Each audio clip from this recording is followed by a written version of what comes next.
Good afternoon, everybody. Happy Easter Sunday to you all. I hope you've made yourselves suitably sick with chocolate eggs and caramel bunnies and are ready to pop on a brew and let my guests and I do all the hard work for you this afternoon. I'd be very grateful if you could let me know you can hear me all right and everything is a-okay and above board.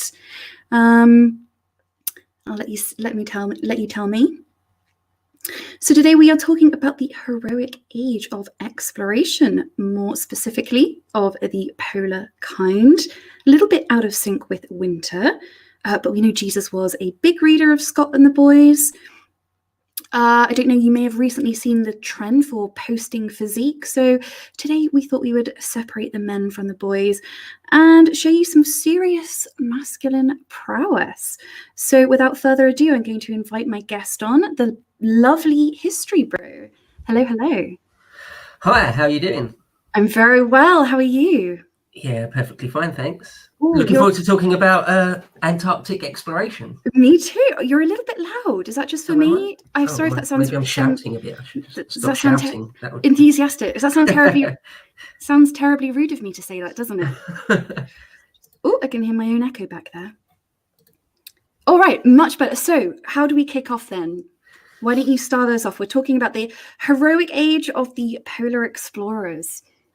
Yeah, well, when we were talking just another time about what we could talk about in the future, it just seemed like quite a cool topic for the Brits. The story of Scott and Shackleton and really the British story in Antarctica.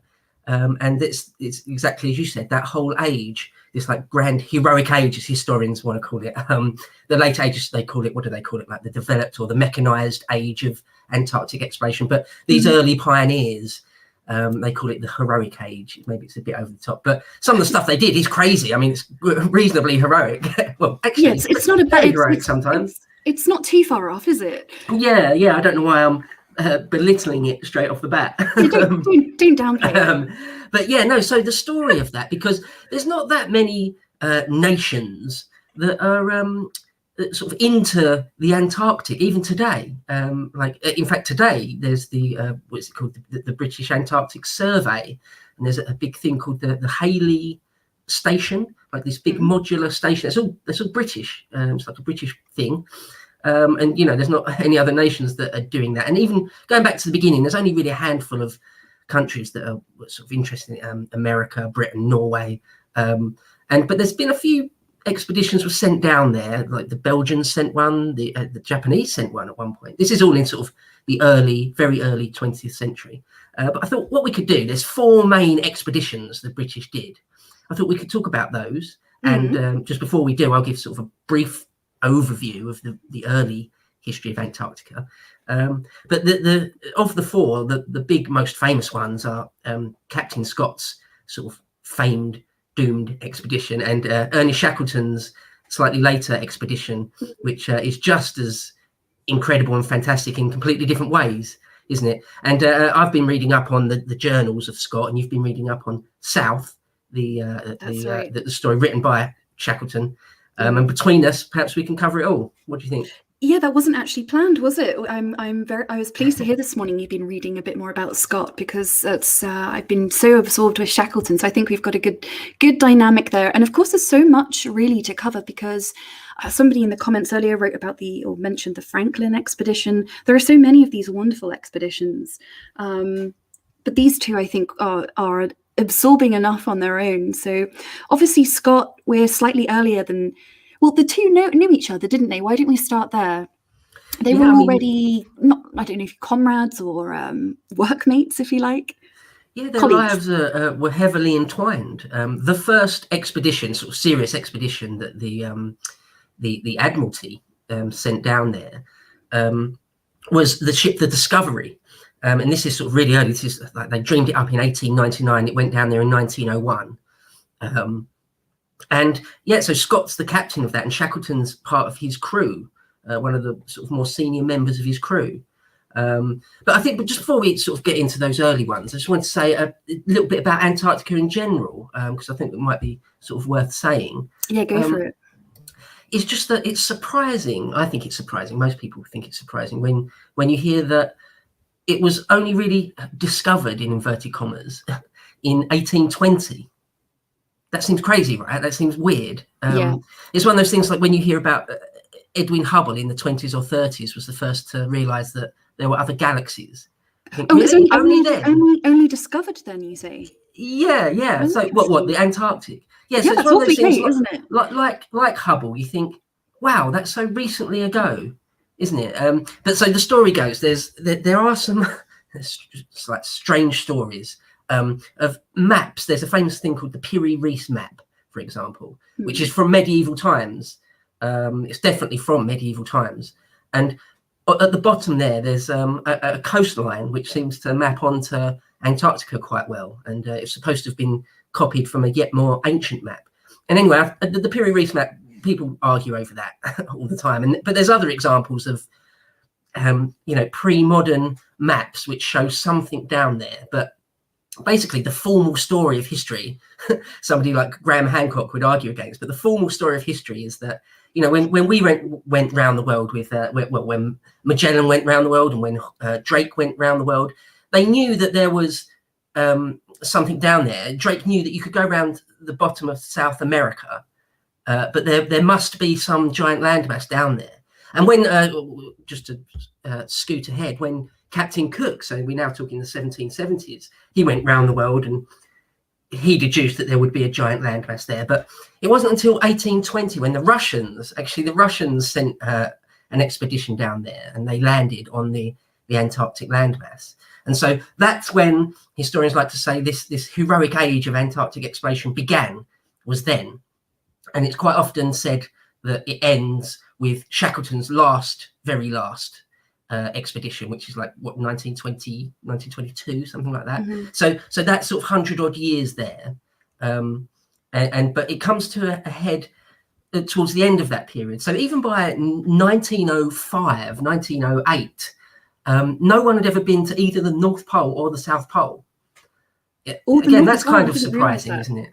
Yeah, it's kind of surprising. I think even now, actually, it remains the largest really uncharted area on the planet. And it made me laugh then what you said about Graham Hancock, because I mean, that guy's convinced that there's a frozen civilization under there. He might be right as well. I don't know, but it's so gigantic. But that is interesting. I didn't realize it was discovered so late, actually. And I find it interesting, amusing that we were itching to get our hands on it as soon as it was discovered. We've got to get the boys over, have a look around, Yeah, it's like the Royal Geographical Society. It was sort of, they gave themselves the charge of mapping the world.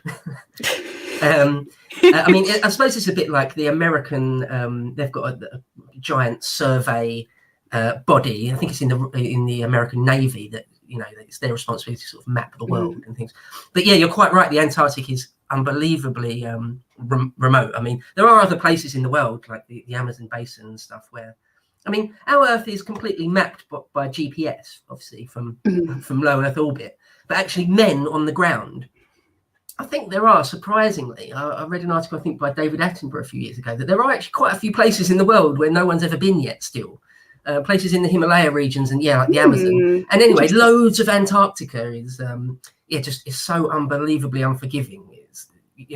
But one thing I'd say about the North Pole and the South Pole, real quick, is that the South Pole is there's a continental landmass there. It's a giant, a couple of thousand miles wide, with mountains there, giant mountains. But the North Pole, there's no land there. It's just frozen sea, pack ice. So it's a completely different thing, completely different prospect. And anyway, by sort of the early 1900s, in a lot of Europe and America, there was sort of this, like this race to see who could get there, because they were pretty sure they could do it.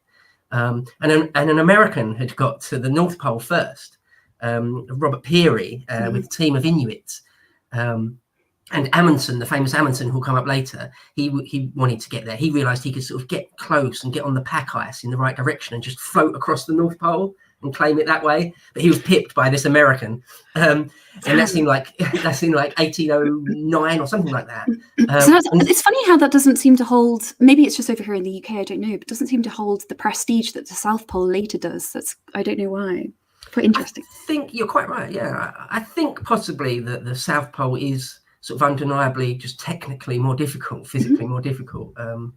I think that's why.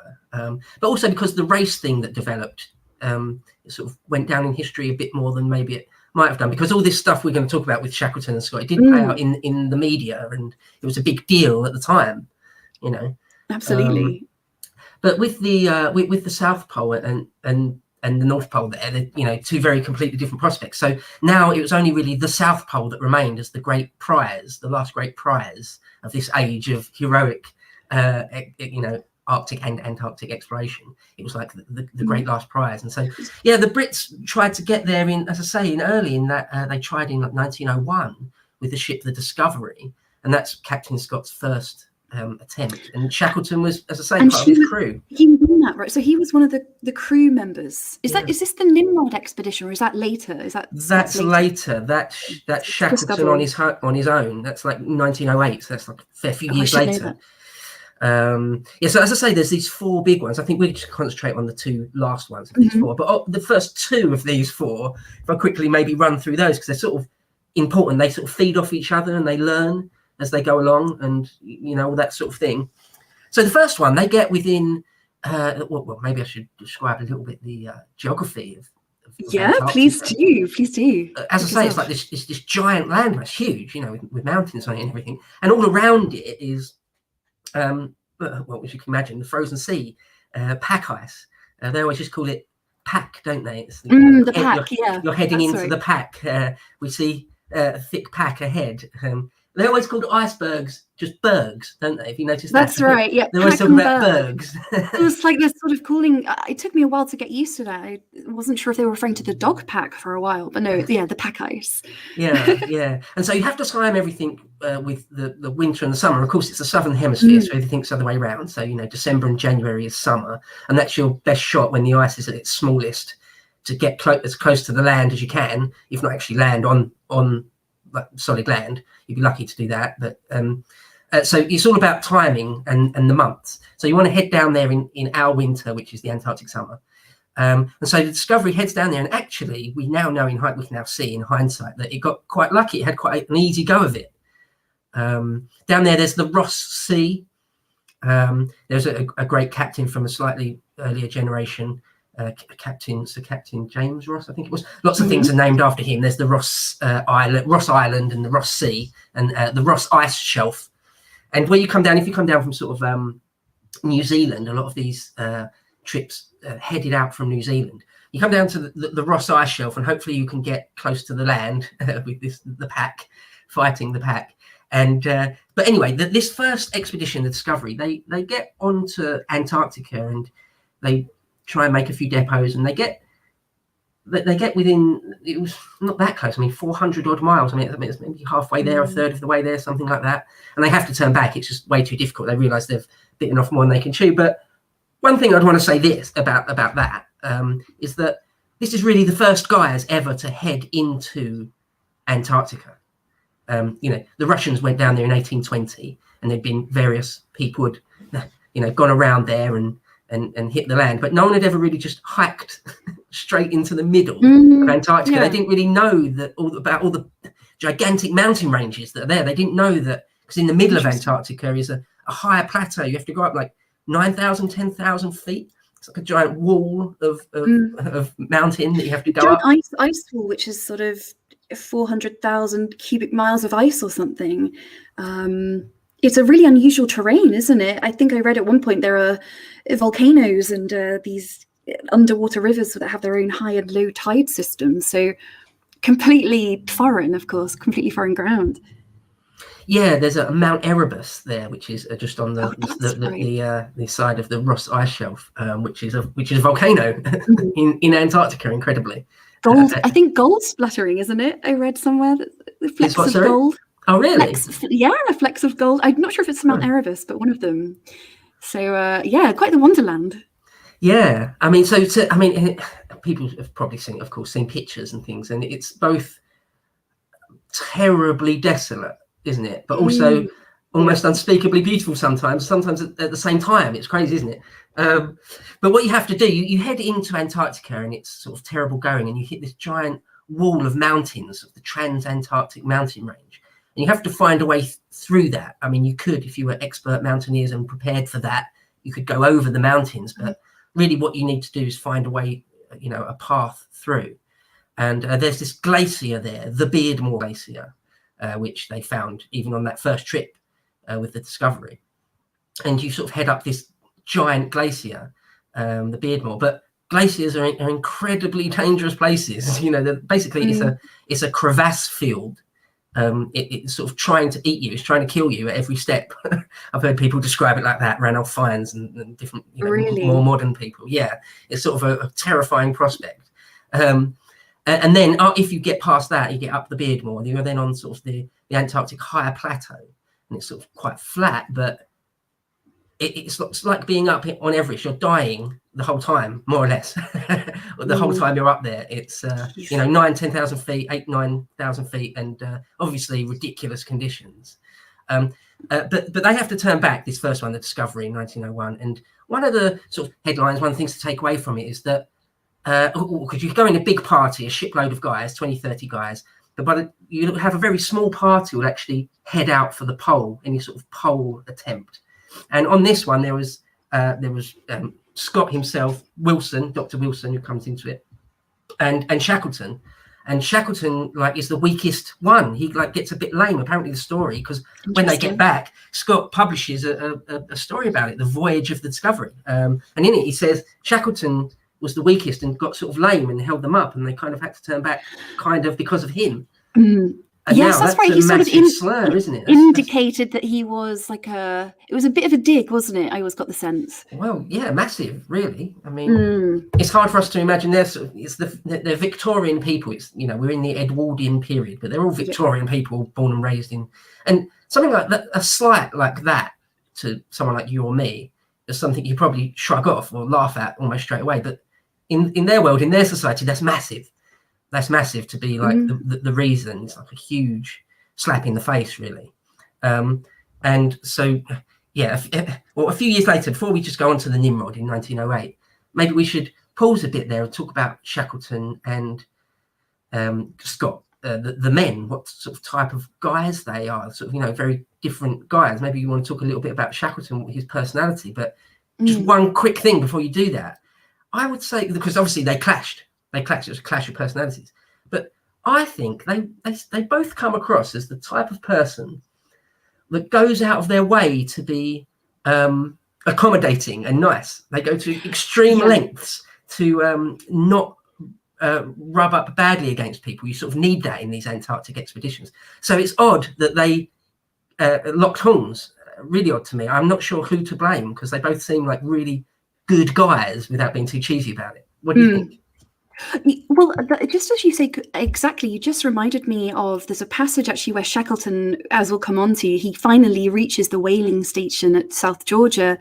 And he talks about how they're completely disheveled, hungry, frostbitten, but they're all suddenly very aware of the fact that there may be ladies in the whaling station. And so they don't want to affront the ladies. And it just sort of made me laugh at, that's the kind of really Edwardian gentlemanly conduct, and all terribly nice, terribly good chaps.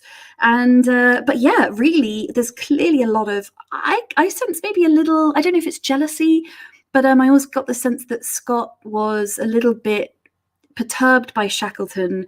I don't know whether intimidated's the right word, but there's certainly healthy competition between them.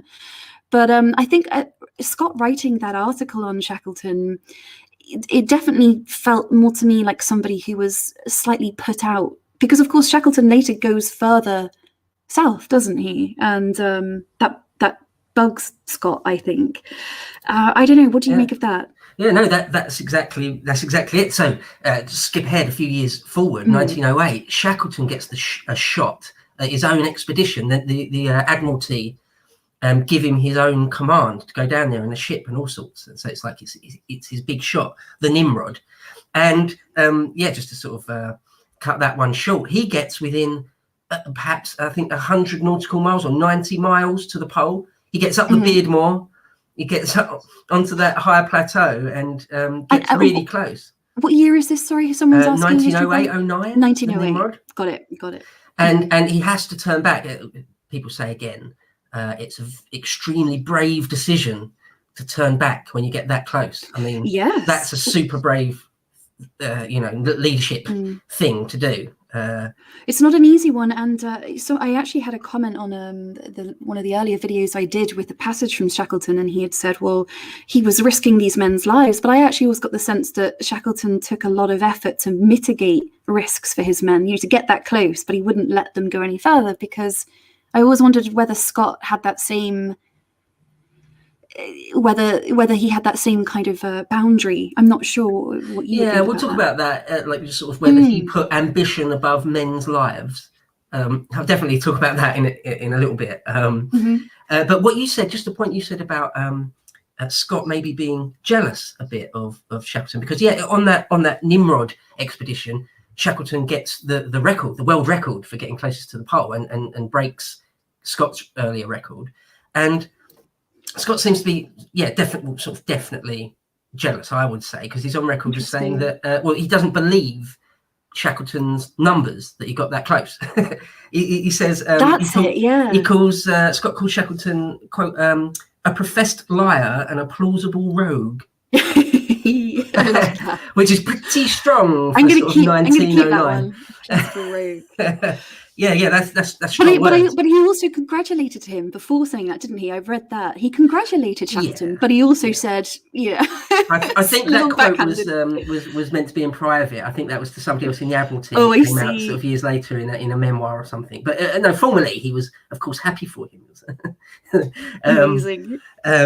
So I suppose we could just start on the famous Scott expedition, because of course Shackleton didn't reach the pole, so the great goal is still there to be had.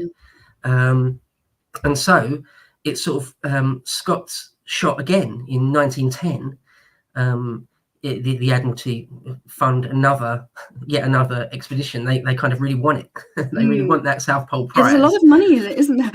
Just to ask, is it mostly? Would you say it was mostly the British and the Norwegians? What other interest is there in the South Pole from the continental countries or internationally? Yeah, no, that's basically it for this season of 1910 to 1911. But there are, like I say, a few select countries that are interested in it. So Belgium, France, Sweden, Japan sent one, America, I think, and that's about it. And anyway, at this point, sort of 1910, 1911, it's only Scott and Amundsen, the Norwegian party. But before I'll go off about that on a tangent in a minute, but he wasn't even, or just quickly to say, he wasn't even supposed to be down there. He sort of changed his plans. He was meant to be going to the North Pole, Greenland, or something like that.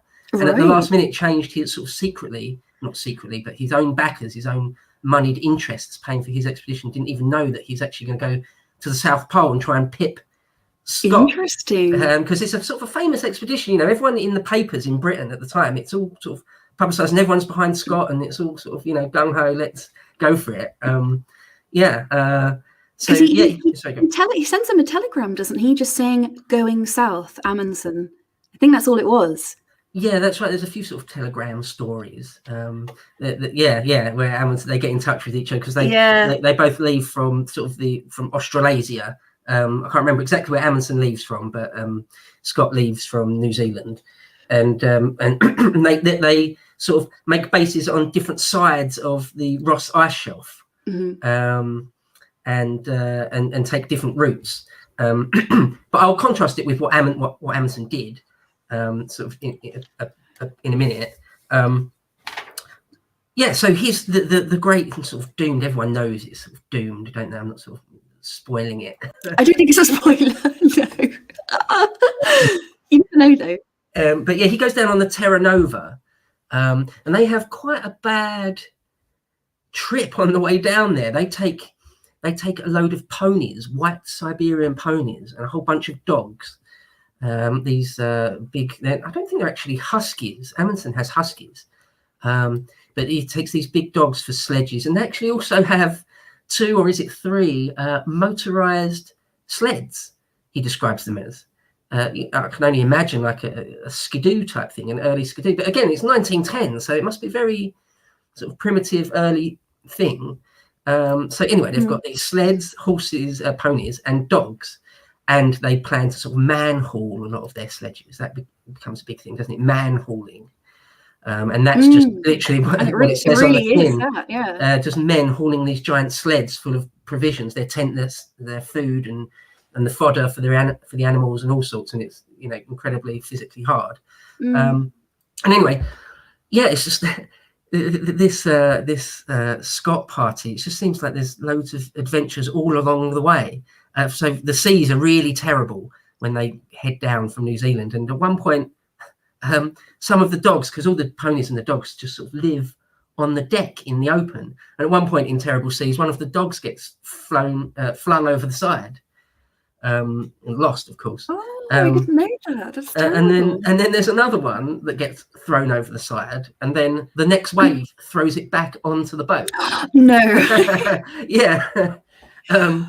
And there's just actually tons of stories just like that, where you're like, wow, really? Really? That's sort of unbelievable. I believe it, but yeah. No, I completely believe it. Yeah. No, I completely believe it. But it's just like those odd things that reality throws up as sort of sometimes stranger than fiction in a way, sort of 1,000,000 to 1 shot of things that happen.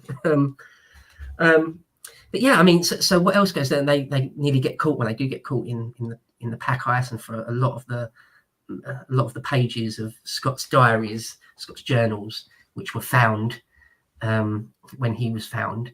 A lot of it talks about their struggles with the ice, getting out on the ice, and snow blindness, and sort of the beauty of the sun on the horizon and the different icebergs, and like lots of days of just like worrying about the ship being crushed by the floes, and going out on the ice and skiing, and playing a bit of football even sometimes. Yeah, that's some of the rare footage we've got. It's amazing seeing that, isn't it? But a lot of time to kill actually whilst they're waiting for the ice to clear. It's a lot of weeks and even months of tedium to fill, I suppose, as well. Yeah, sometimes, absolutely. And you get that feel for again, maybe sort of the Victorian Edwardian people that are well, obviously they had no telecommunications or any TV or radio or anything, so they're actually used to, perhaps compared to us, a life with a lot less, I suppose so, boring life is one way of putting it, but just with less stimulus, a lot less stimulus. So the idea of spending very long days and nights just reading or something like that, it's not that crazy, but still, yeah, the monotony, I mean, it can send, and did or does sometimes send guys crazy, actually crazy. But anyway, Scott does finally get to the land. That they camp under Mount Erebus, and actually, Scott wants to use the same camp that he used that the Discovery used in 1901, because it was such a brilliant camp, and they did loads of work on it back then. And he can't get to it because of the flows, because of the pack, and he's terribly disappointed. Again, these people are very, very stoic. They will very rarely say, I'm really disappointed about this, really gutted that this happened or that happened, or we've been set back here or there. But Scott does say a few times, like, terribly disappointed we can't land at the Discovery base. But anyway, they make a base not that far away, and it's sort of in the shadow of Mount Erebus, this giant volcano just on the side of the Ross Ice Shelf. And so, yeah, the adventures begin, and some of the ponies they've got are lame. Some have died already, and what the plan is that summer they will try and put out these depots, because you can't just walk straight to the pole. It's like 800 miles or 900 odd miles, something like that. So, and again, up this glacier, across the mountains, and across a higher plateau. So what you have to do is make a string of depots, or camps or supply depots, and they made, I can't remember how many there are, 7 or 8 or 9, and they've all got names like 1 ton depot, a shambles depot, 3 degree depot. They've all got names, and so you have to put these out sort of the year before and fill them up with supplies and things, right? And for your attempt the following summer. So that's a whole thing in and of itself. That's a whole arduous story, and they do it, and Scott and some of his party nearly it's really serious going. They nearly die a couple of times there, and I mean there's just loads of stories, like, for example, there was one time they're walking a sled pulled by dogs across the snow, and they didn't realize it's a crevasse, and they fall in, and these dogs are sort of suspended there across this crevasse, and and yeah, it's just like a really long sort of arduous story to get them all out alive, and he just about does. And they have these sort of quaint things they have. Those, for example, they talk a lot about an alpine rope. Like it's as though it's a special magical thing that will never snap under any pressure. We'll use the alpine rope to pull them out. But anyway, yeah. Oh, look, there's a picture of the ponies. You noticed? Oh, you saw that, did you? Oh, good. I was just trying to share it. Oh, I'll put it back up then. Yeah, the alpine rope. Just.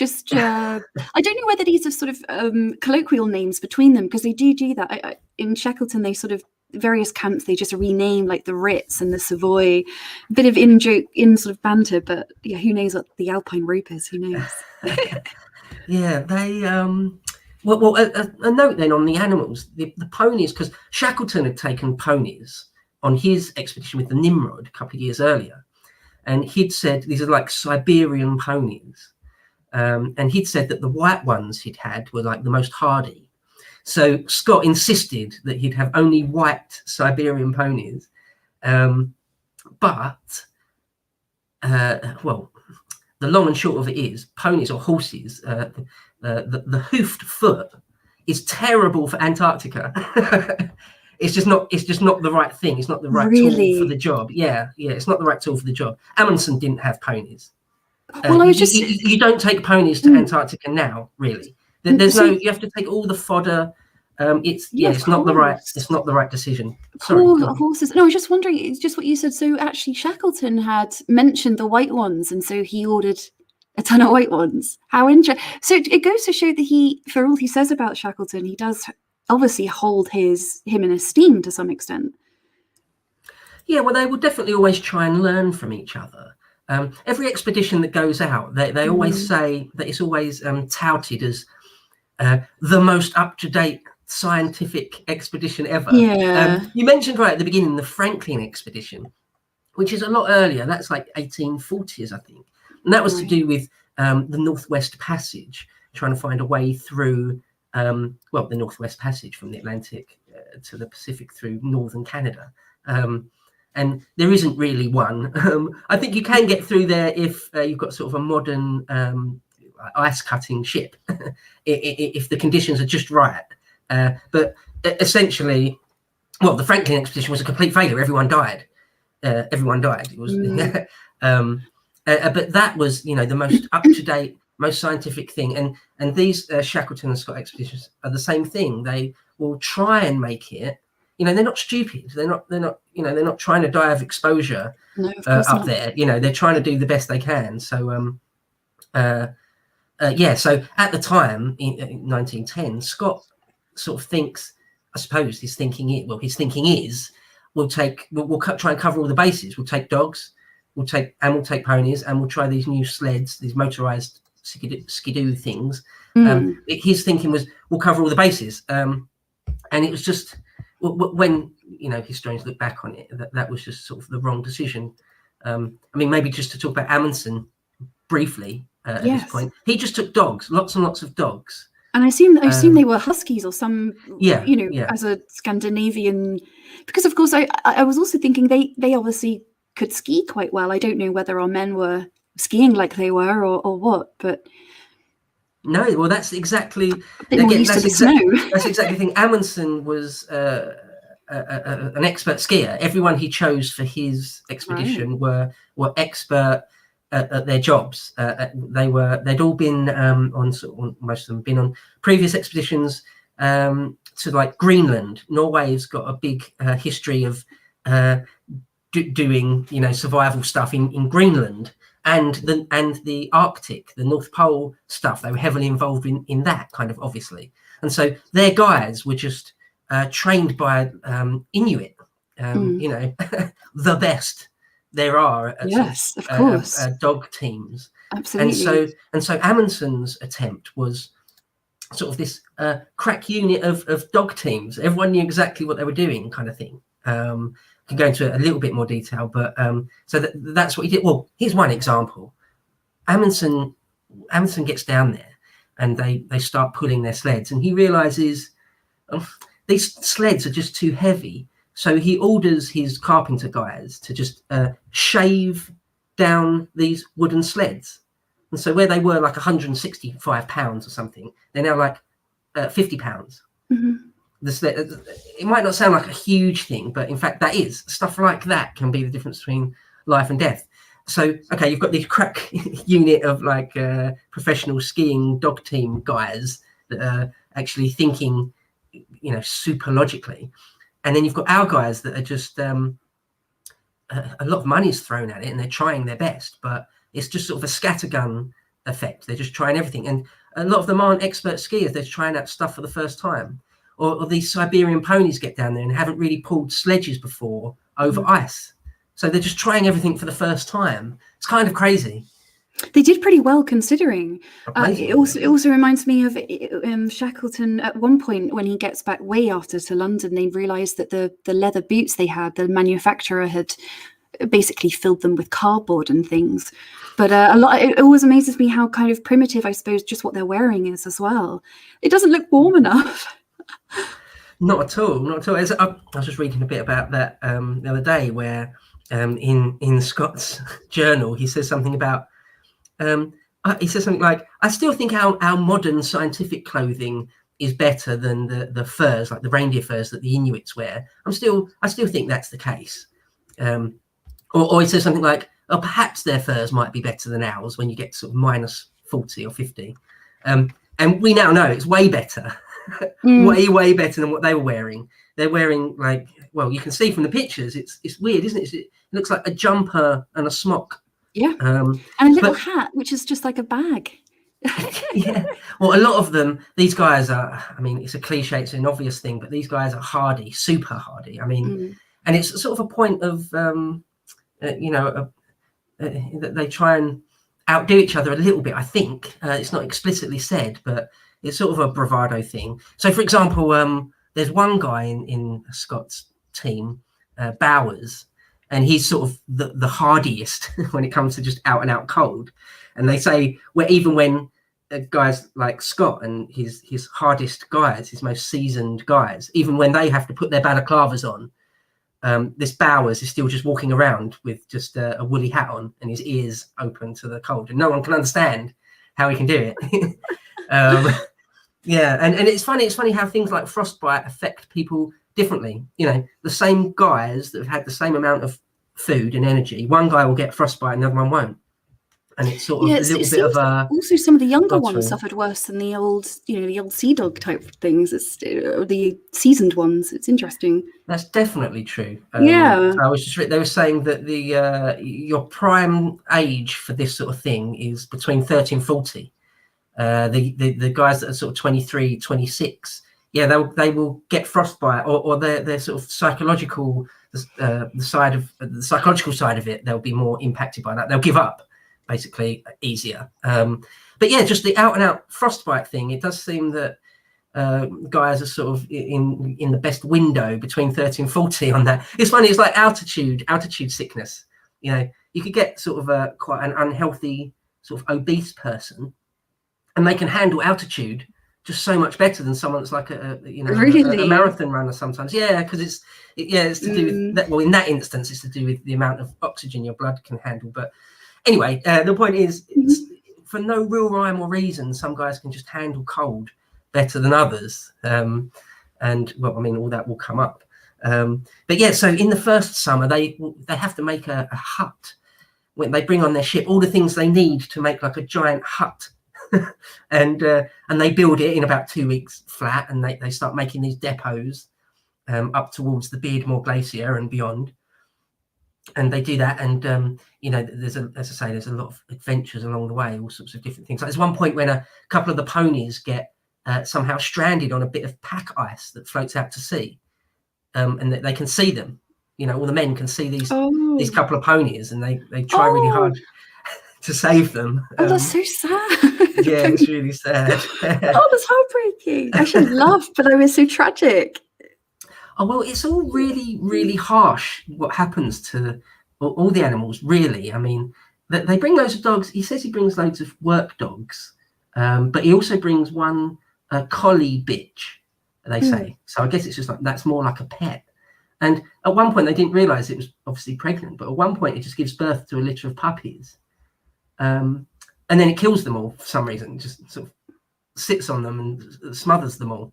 It's like, oh, great. Oh. Thanks, Captain Scott. I like that little bit of detail. It's like just 2 lines in his journal. Oh, thanks. It's so brutal. It's so brutal, nice isn't it? Yeah. Dead, gone. See ya. Yeah.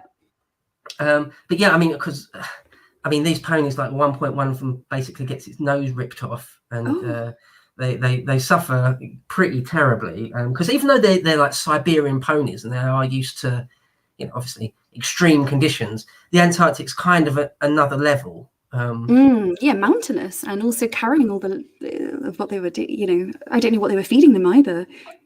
Well, they had fodder for them, oats, and also they had to bring everything with them. It's again, strategically, it's kind of a silly thing to bring ponies to the Antarctic. But anyway, so I suppose just skip ahead. They have a sort of a long, dark winter. As you say, it comes in that thing where these long, completely dark days and nights for months on end in the Antarctic.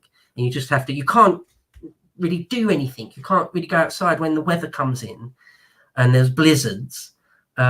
It's sort of terribly dangerous to stray even a few hundred yards from your hut. And so, there's these really dark months where they have to sort of live out their days, and they sort of fill their time in a very sort of stoic, very British Edwardian way, giving each other lectures about each other's field of interest, and just all sorts of stuff. It's very, very wholesome, really. I mean, it's all, I think. And what was the next summer comes around? They're just waiting for conditions to improve. Is that right? Yeah. So I suppose one little anecdote it might be worth saying is that at one point during the winter, I think it might be the springtime, but at one point one of the party, not one of the sort of famous 5 that make the final push to the pole, but one of their other guys goes outside the hut for some reason. I can't remember why, to get something from one of the other stores or something, and he gets lost in the darkness and the blizzard. Apparently it's really, really easy to do if you can't see the stars or the moon or anything, and there's no real features around to navigate by. You can get disorientated, even if you're experienced. You can get disorientated apparently really easily, and you can't see. Sometimes they say you can't. It's not that you can't see a few yards ahead of you. You can't see your hand in front of your face, literally. And so anyway, this guy gets lost out in the cold a few hundred yards from the hut, and he's out there for sort of 5 or 6 hours, and it's remarkable he didn't die, and he gets frostbite in his hands and a little bit in his face. But I mention that because I suppose you do really need to appreciate that when the weather comes in Antarctica, when you're in an Antarctic blizzard, it's really no joke. It's not like you can just try harder to walk through it. It's not like that. It's death if you try, more or less. So I suppose that's something to keep in mind. So they're just waiting for the Antarctic summer to roll around again to have a shot at the pole. And so I suppose just to skip ahead, that's what they do. And how are their supplies at this point? What kind of things are they eating each day? Are they running low, or I assume they've taken enough, so much as they can anticipate with them to eat and drink? Yeah, no, I mean, they're fine for provisions at this point. Their base camp has got literally tons of stuff, of biscuit. They talk a lot about biscuit. Yeah, they do, don't they? Yeah. But they've got loads of stuff. I mean, at one point in the winter, they have a little drink. There's some champagne. They say there's a liqueur or something. Typical. And on special occasions, on Scott's birthday, they said something about chocolates and jelly or something. And they've got stores of mutton, obviously brought from New Zealand originally, but they also eat a lot of things they catch there: seal and penguin and fish. and stuff. So food's not really a problem for the main body of the expedition. It's only on these final depot trips and back where food and actually fuel, the oil you need to make to cook food and heat, that ends up being really the killer, is that they bugger up their calculations on how much oil they're going to need. But yeah, so that they in the summer they sort of go for it, and they're aware Amundsen is also trying again in that season. So but Scott makes the decision, explicitly says a couple of times, I've got to just do my plan. I can't race Amundsen because I'm putting men's lives on the line if I need to do that. But I suppose it is also important to say at this point that Scott did realise that he was on the edge of safety, or beyond the edge of safety. He knew that he really needed more dogs. He needed more ponies. They lost one of these skidoos almost straight away. They got it off the ship and it just fell into some slush and then fell through the pack and just dropped to the bottom of the ocean. And then it's just gone, just like that. But that's it about the ice. It's so unpredictable. You walk forward a few meters and then suddenly one of the men will just plop down and disappear, and then they're all trying to reach in after him. It happens quite a number of times, doesn't it? Or a sudden crack will appear 20 foot long. And like crevasse fields. Yeah, it's, as I say, it's it's an extreme, it sounds really obvious thing to say, but it's an extremely dangerous environment. Yes. Extremely dangerous environment. We just tend to think of it as flat snow, or I do in my mind at first, but it really isn't, is it? Well, especially that Beardmore Glacier. Amundsen goes up a completely different glacier. But yeah, it's kind of crazily dangerous, especially especially if you don't know what you're doing. Because I already said it earlier, but I'll stress it again. They're kind of the first guys. It's not a completely virgin. Shackleton and Scott have been up on that high plateau before, but it's more or less uncharted, unmapped. It's more or less just heading out into the unknown still. So yeah, it is extremely brave. For sure. So on the actual trip to try and reach the pole, it's hard going, and Amundsen hits a window, because just to cut to the chase, Amundsen gets there first by about 2 weeks, I think it is, and he just gets lucky. I'm not trying to belittle what he did. I'm saying he just got lucky. It's not that at all. What I mean is he did get lucky with a little window of the weather, and that's what it's all about. Even today, quite often you need to, or if you want to summit Mount Everest, you need a little window of the right weather. There's no other way. There's just simply no other way. If you want to do that thing, you need the weather to be kind to you when you try for the final push. Yeah. And so Amundsen got lucky in a sense that on his push up there, he hit sort of this nice little pocket of weather, and his dog team was highly professional. They're extremely good at what they were doing, and well, one of the things I say, it's a little bit ruthless. They would kill their own dogs to feed to the remaining dogs on their way back. So everything's worked out to like the most efficient thing, and don't care at all about the animals. Yeah. I think the treatment of the dogs was a bit more not cutthroat, but maybe lacked the sentimentality, which probably worked better for them, really. But definitely, yeah. The sentimentality thing. No, these are sort of beasts of burden. These are work animals. They're not pets. Well, that's how they looked at it.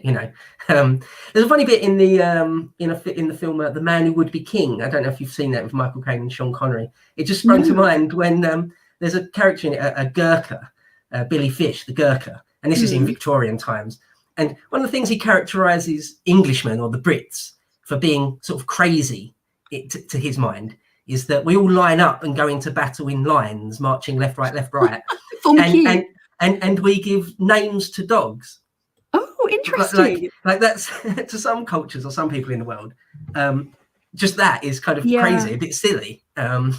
So some people look at their dogs in a very different way, and Shackleton and Scott treated them very much like pets. They're like really upset when they die and things, and they were they quite like spoiled as well. Yeah, and they try and nurse them back to health when they look like they're going down, and all this sort of thing. And they give them names and nicknames, and yeah, it's really quite sweet, really. And they get they also build them little. I think in Shackleton's memoirs, he refers to them as dogloos, like igloos, basically. And at one point, he says when he's doing his night watch, he just looks over and sees a little paw just tucked outside of one of them, really kind of like Lady Muck, this spoilt doggos and their little warm dogloos. Very cute, but yeah, they're very sentimental about them, which is nice.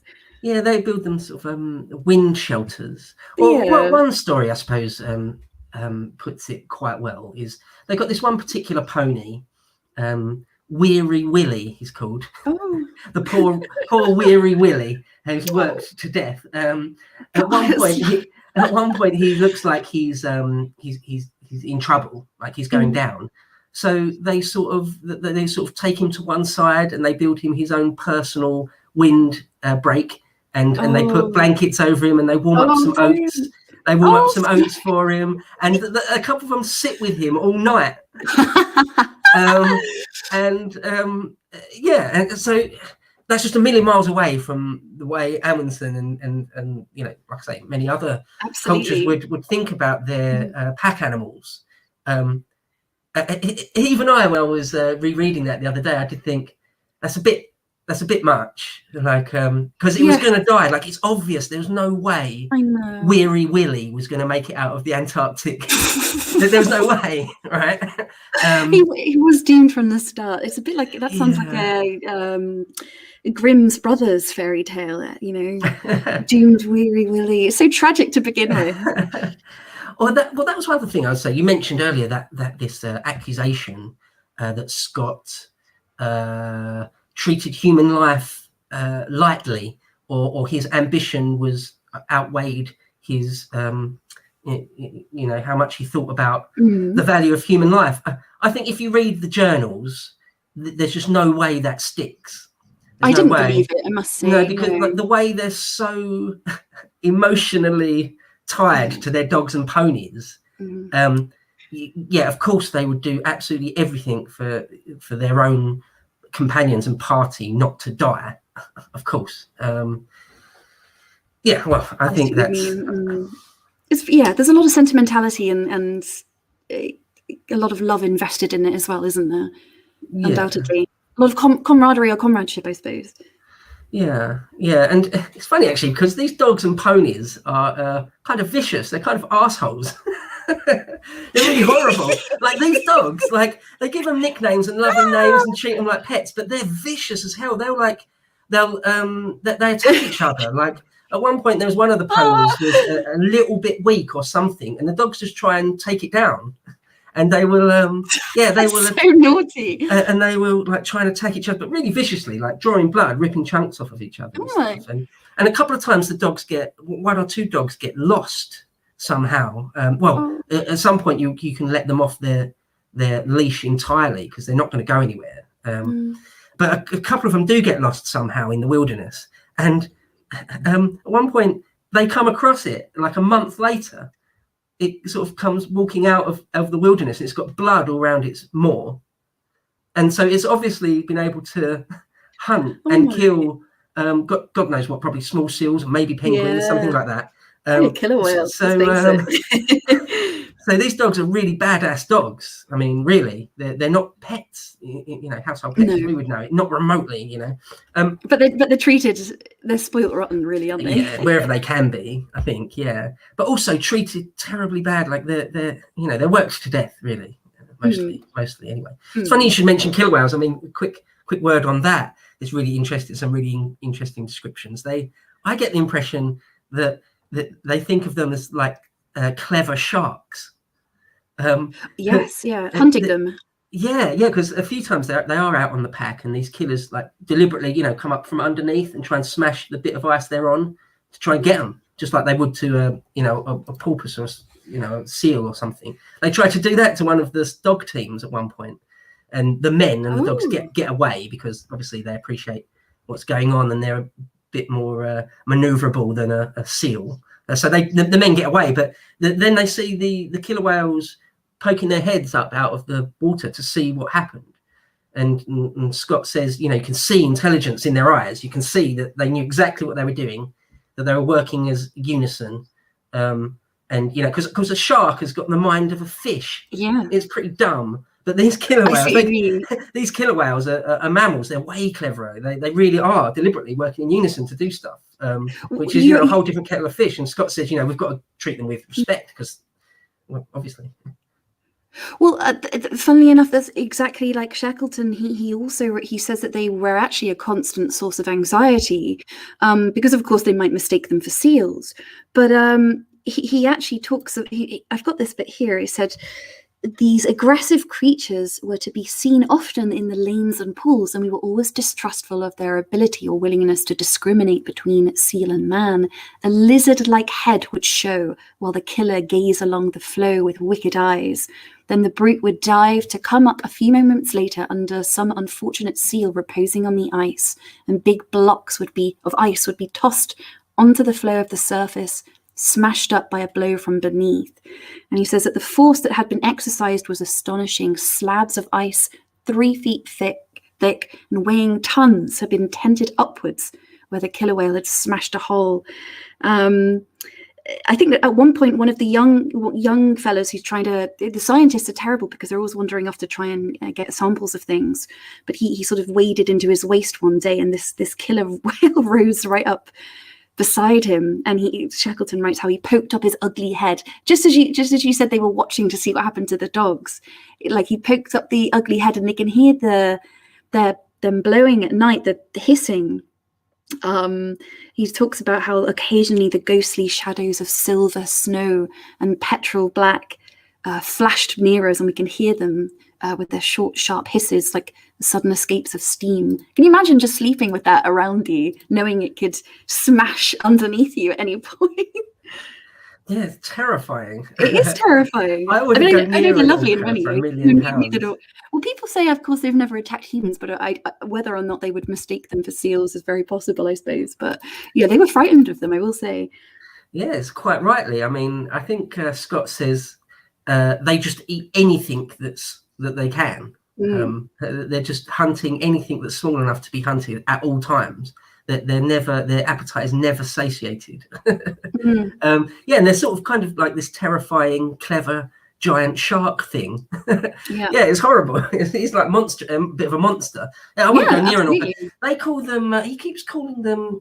What's he called them? Gladiator orcas. Oh yes, Is that one of the breeds or something? I've read that as well. Yeah, I'm not sure why, but he does say that a number of times. Calls them that. But they definitely do work and they feel like they get this. They feel like they're watching them or hunting them essentially. Whether that's true or not, I don't know. But they're probably curious, I guess. Who knows? Yeah. I wouldn't want to be sleeping near that though. No way. No. Well, that is a terrifying thing whenever you're camping on the pack. You know that there's only a few feet of ice, and then there's an ocean below you.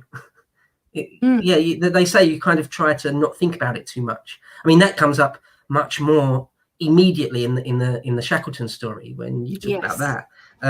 But maybe if I just cut to the Scott sort of the more famous bit. They realise that they do get to the pole, but they are pipped by like a couple of weeks by Amundsen, the Norwegian. So it's a couple of weeks, is it? He actually, because I was wondering, they can't know that until they get there. Presumably, they're not in contact with anyone outside, I suppose, of their group. Yeah, no, that's it. That's exactly it. I've got the passage here, actually. Please, from Scott's journal. Let's see. So it's Tuesday, January the 16th, Camp 68, minus 23 degrees. It says, the worst has happened, or nearly the worst. We marched well in the morning and covered 7.5 miles. Noon sight showed us at latitude 89 degrees, 42 minutes south. And we started off in high spirits in the afternoon, feeling that tomorrow would see us at our destination. About the second hour of the march, Bow with sharp eyes detected what he thought was a cairn. He was uneasy about it, but argued it must be a strategist, which is just ice, really. Half an hour later, we detected a black speck ahead. Soon we knew this could not be a natural snow feature. We marched on, found that it was a black flag tied to a sledge bearer near to the remains of a camp, sledge tracks and ski tracks going and coming, and the clear trace of dogs' paws, many dogs. This told us the whole story. The Norwegians had forestalled us and are the first to the pole. It is a terrible disappointment, and I am very sorry for my loyal companions. Many thoughts come and much discussion we have had. Tomorrow we must march on to the pole and then hasten home with all the speed we can compass. All the daydreams must go. It will be a wearisome return. We are descending in altitude. Certainly also the Norwegians found an easy way up. End quote. So yeah, it's how demoralizing. Yeah, sort of terribly demoralizing. Yeah, I don't suppose you have that picture, do you? I do have it. Yeah, I was just looking for it actually. Sort of at the pole. So yeah, they realise like a day's march out, they realise that they've been beat. But sort of course, they go on to still go to the geographical pole.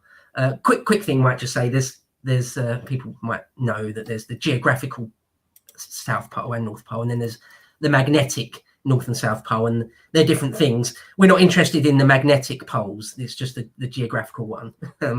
Yes. So I just thought I'll just quickly get the picture there. Yeah. So there's this one here. Yeah. That's so it's fabulous. And it's hard to say how they look. They look terribly sunburnt actually. And I think there's the other one is this one here, of course. You get the. Well, if you go back to the other one. There we go. So they're at the pole there, I believe. Flag. Yeah. And there's Scott on the right, Oates on the left, Bowers in the middle. I think that's right. Anyway, Scott here. I think that's Scott. Yeah, right. Oates is on the left, Bowers in the middle at the top. Wilson bottom left, I think, and Evans bottom right. Anyways, you can sort of see in their faces that they're terribly gutted, to put it mildly. They do look it, yeah. Like everything, the whole point of their lives, sort of, at least this segment of their lives is they've been thwarted. It's disappointing. Absolutely. They've put their lives on the line, and it's sort of for a failure because they are only really interested in what they call the primacy, being first. Yeah, of course. That really is the be all and end all. That's the prize, isn't it? For them, yeah. So yeah, they're terribly disheartened, and of course, this is a very sad image. They all die. They're all dead. They're dead men, and they probably knew it. Or they definitely knew that they were in a tight survival situation to get back. Everything was right on the limit, least of all their own physical ability.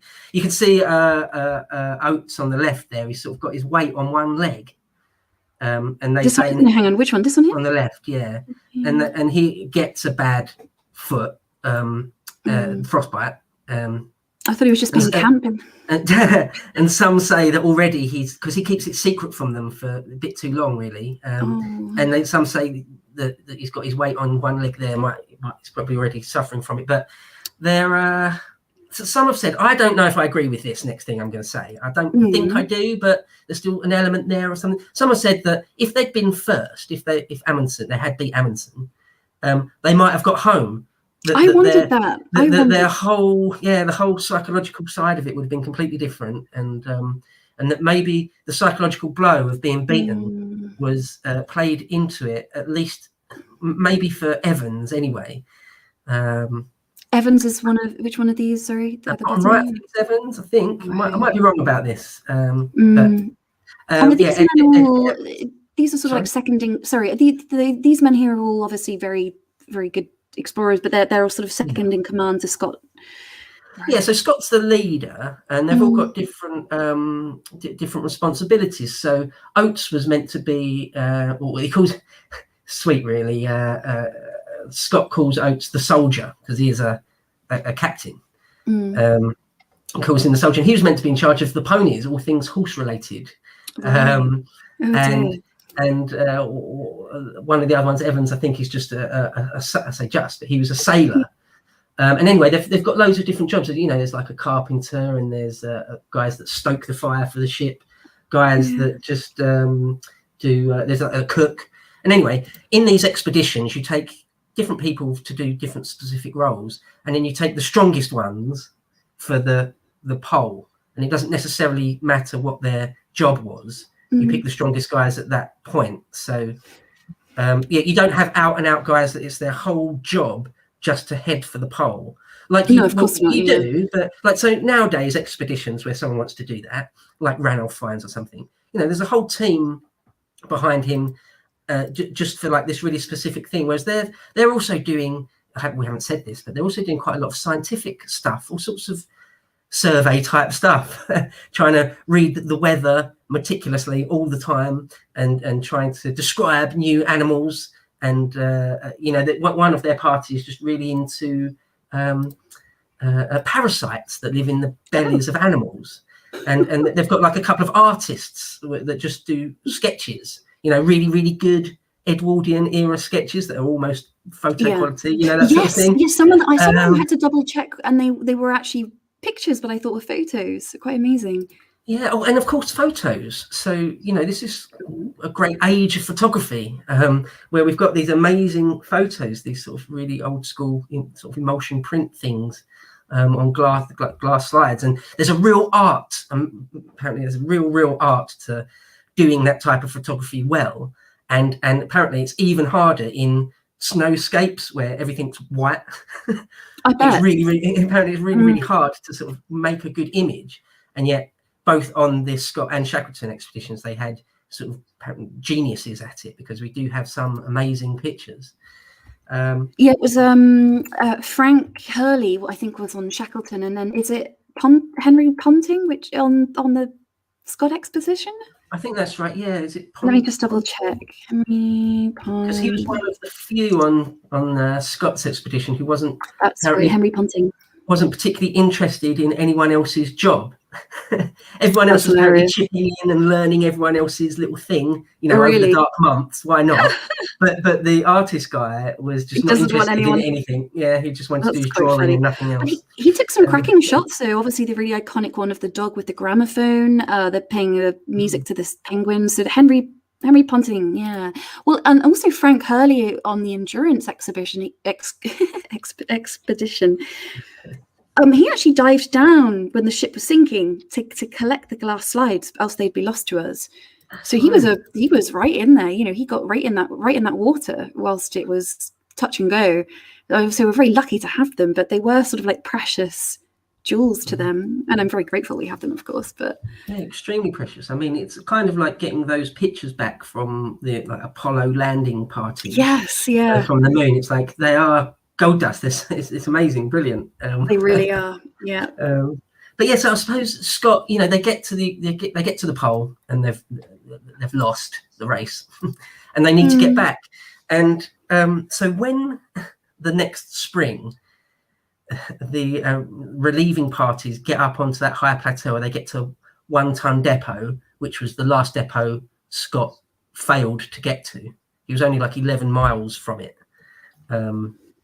When they finally find them, they find a tent with Scott, Wilson, and Bowers in it, dead of cold. Oh God! Been dead for I don't know how long it was, weeks or months or whatever. They're dead, and they find the journals on them. They find out exactly what happened pretty quickly. But that's 5 guys went out for the pole, and there's only 3 in this tent. Like, what the hell else happens? And so I suppose the Scott story is kind of a little bit bigger in some respects than just an adventure on the ice. It does, it does sort of touch upon some kind of deeper, little bit darker themes, like how do you deal with defeat? Like a profound defeat when you lose something you can't replace, or you try your very, very hardest at something and fail. And even beyond that, how do you deal with death? How do you react? How do you conduct yourself in the face of death? Yeah, that's quite a dark thing, isn't it? Absolutely. Even pragmatically, I mean, what do they do with the bodies? How do you sit next to that and write your journal? Like, what you're completely right. It's quite mortifying in many ways, and as heroic as these stories are, they are actually very dark in places for sure. Well, on their way back, it just kind of gets darker and darker and darker. Almost not the light, although the light isn't great, but it gets darker and darker and darker in the sense of just almost each entry. It's like, oh, another thing has gone against us. And well, first of all, Edgar Evans, who at first was one of the strongest, probably one of him and Bowers are probably the two strongest guys that Scott had. But Edgar Evans seems to have, well, they think maybe out of sight he fell down and smashed his head at one point. But they're not sure. He definitely sort of damaged his hip in some way. Walking through these crevasse fields, apparently you fall over all the time. And so maybe he took a hit to his head, but something happened with him where, pardon me, he started getting frostbite and started getting delirious. And at one point he sort of falls behind their party one morning, and they stop for lunch, and he's like an hour behind. And then he sort of doesn't turn up. He doesn't just keep coming. So they're alarmed, and they go back to see him, and they find him sort of delirious on the ice, and he's opened his top, his smock. He sort of opened it to the air, and he's sort of he's sort of delirious. And they're like, what's going on? What's the matter? And he can't really explain himself. He doesn't really know what happened. And he starts sort of swimming in and out of consciousness a bit. I mean, this is hypothermia. He's got. I was going to say, would he be feeling hot at this point? Yeah, this is what's happening. Actually, is in the very, very extreme outer limits of suffering from hypothermia. He's dying of hypothermia. Yeah. And anyway, he dies within an hour or two of that, regardless of anything they can do. And so, well, they leave the body there. That's harrowing, isn't it? Yeah. They have to. There's nothing else they could do. Of course, no. And it's actually helps them. Scott says this. It's horrible to admit, but it's just the truth. It really helps them because it's one less. Well, it doesn't help them man haul their sledges, but it helps them because he was holding them back, and because there's now less food to have to cook to heat every day. Apparently, that's a massive thing. It takes ages to heat up your food and heat up the tent a bit, and one extra person, all the calculations have to change. And so anyway, one less guy with them actually helps them a bit. But of course, it's really sad that they have to just abandon his body, which is found in the next season. And I was going to say, was the body ever retrieved? I assume so. Yeah. And so now they're down to 4, and they've got to get. They're still trying to get back, and it just gets, it just gets more and more sort of desperate and harrowing until they start reaching these depots, and the depots haven't got enough oil apart from food. They haven't got enough oil, and just. They think now, because all this has been poured over endlessly by historians, every tiny little detail you can think of has been discussed and looked at. And they think now that the containers that kept this oil in had like a leather cap or a leather stopper or something like that. That whatever capped these oil tins, these oil cans, wasn't a perfect seal. And so it would sort of evaporate. This oil would sort of evaporate even if the can wasn't seemingly damaged or anything. So anyway, I mean, one parallel to the Franklin expedition, they had some cans that I think were, there was too much lead content in the cans, and they gave themselves lead poisoning without realizing, things like this. So anyway, there's not enough oil. The upshot is, the net result of it is there's not enough oil in these depots for Scott and his team to get back, that they realize. I mean, that's just ultimately what does from that and the weather. Silly question, but who stocks these depots? Are they left by former polar teams, or this is what? Well, by them earlier, like the year before and earlier in that year. Oh, that's who stocks them, is it? Or these are things they right? I see, but there wasn't enough oil. Yeah. So for example, to maybe give it some context, they head out in a team of 8. And 8 of them go sort of high up the Beardmore, and then they break off into 5, and that 5 make the final few 100-mile dash to the pole, and 3 headed back.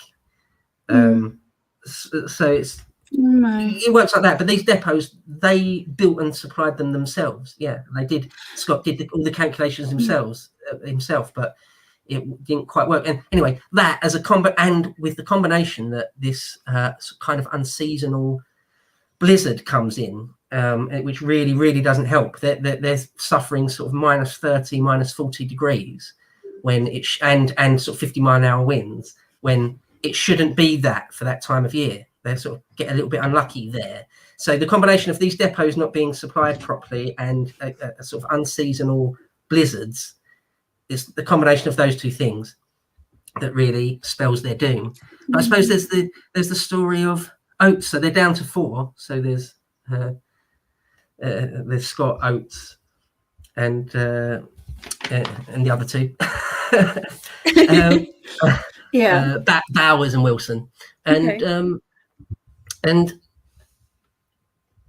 Oates gets frostbite now in one of his feet, or both his feet actually, but one worse than the other, and in his hands in the end. Now, when you're in extremely, terribly remote places, if you get sort of properly injured, like some sort of real injury, you're in a bad place. Scott called it that he was on Queer Street. I don't know if that's really PC. You can say that anymore. But an old-fashioned thing. Yeah. So there's that story. Is it Beyond the Void? Or was it Touching the Void? Or that's right. Yes. That's amazing. It's like a documentary. I think it's Touching the Void. Those guys were Touching the Void. That's it. If the guy shatters his knee almost at the peak of a high Andean mountain, doesn't he? That's story. That's right. Yeah, and that's right. And he's got that song in his head, hasn't he, the whole way down?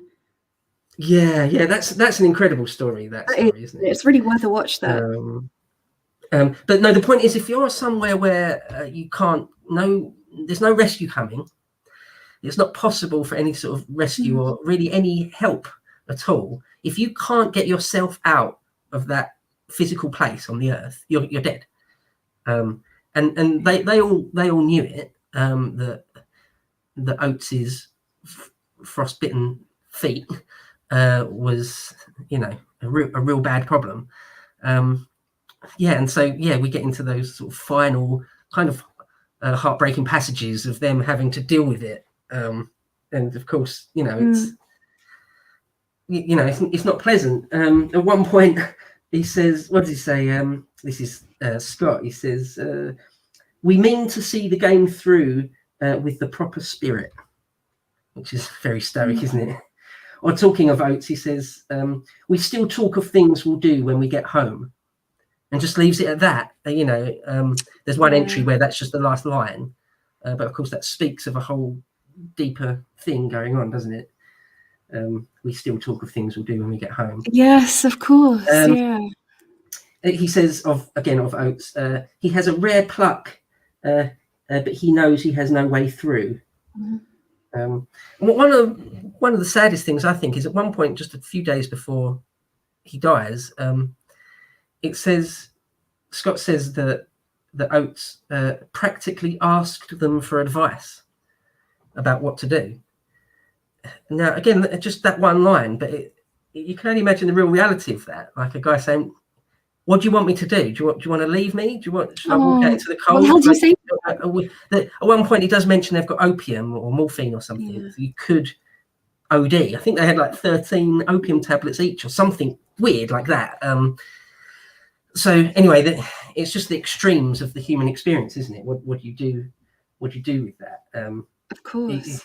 Because it's not just, Scott says at this point, even if Oates had disappeared, the other 3 of them are still in terribly, terribly dire straits. They're probably going to die anyway. They sort of know that, more or less.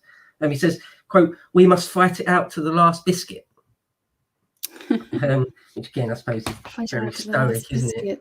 How far, am I right in thinking they're not even that far from the final?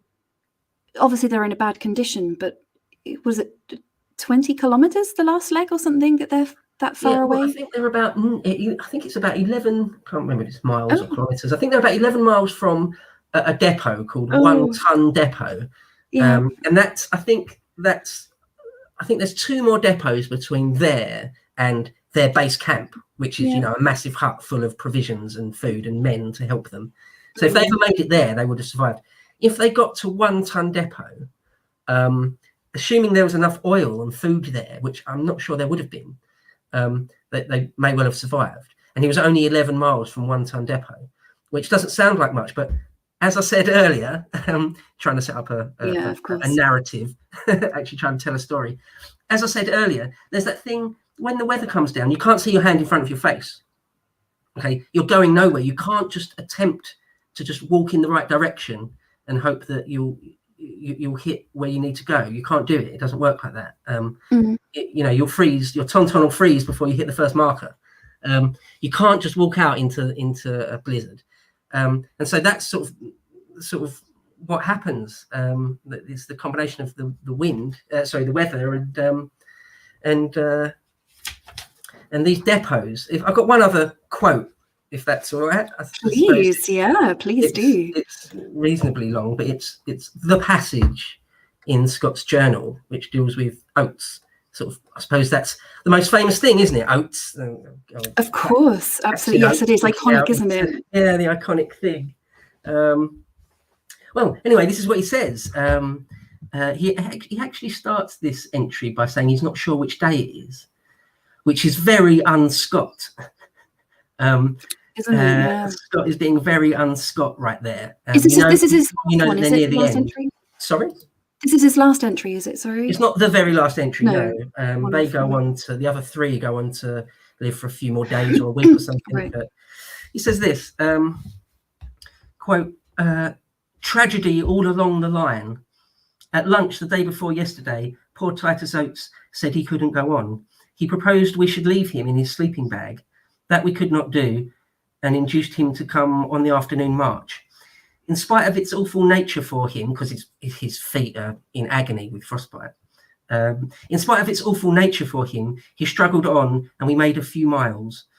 At night he was worse, and we knew the end had come. Should this be found, i.e. the journal, should this be found, I want these facts recorded. Oates's last thoughts were of his mother, but immediately before, he took pride in thinking his regiment would be pleased with the bold way in which he met his death. We can testify to his bravery. He had borne intense suffering for weeks without complaint, and to the very last he was able and willing to discuss outside subjects. He would not give up hope to the very last. He was a brave soul. This was the end. He slept through the night before last, hoping not to wake, but he woke in the morning yesterday. It was blowing a blizzard. He said, I'm just going outside and maybe some time. He went out into the blizzard and we have not seen him since. I take this opportunity of saying that we have stuck to our sick companions to the last. In case of Edgar Evans, when absolutely out of food and he lay insensible, the safety of the remainder seemed to demand his abandonment. But Providence mercifully removed him at this critical moment. He died a natural death, and we did not leave him until 2 hours after his death. We knew that poor Oates was walking to his death, but though we tried to dissuade him, we knew it was the act of a brave man and an English gentleman. We all hope to meet the end with a similar spirit, and assuredly the end is not far. End quote. Which is a bit heartbreaking, isn't it? And it goes, a hell of a thing to do, yeah. And as we said earlier, the whole sort of eyes of the British nation was sort of looking on, hoping for the best, hoping for great news. Yes. that we'd won this race. And the next year or whenever the news gets back, they realise it's like this terrible tragedy. So yeah, I mean that's how long after did it take for people? How long would it have taken for the news to spread?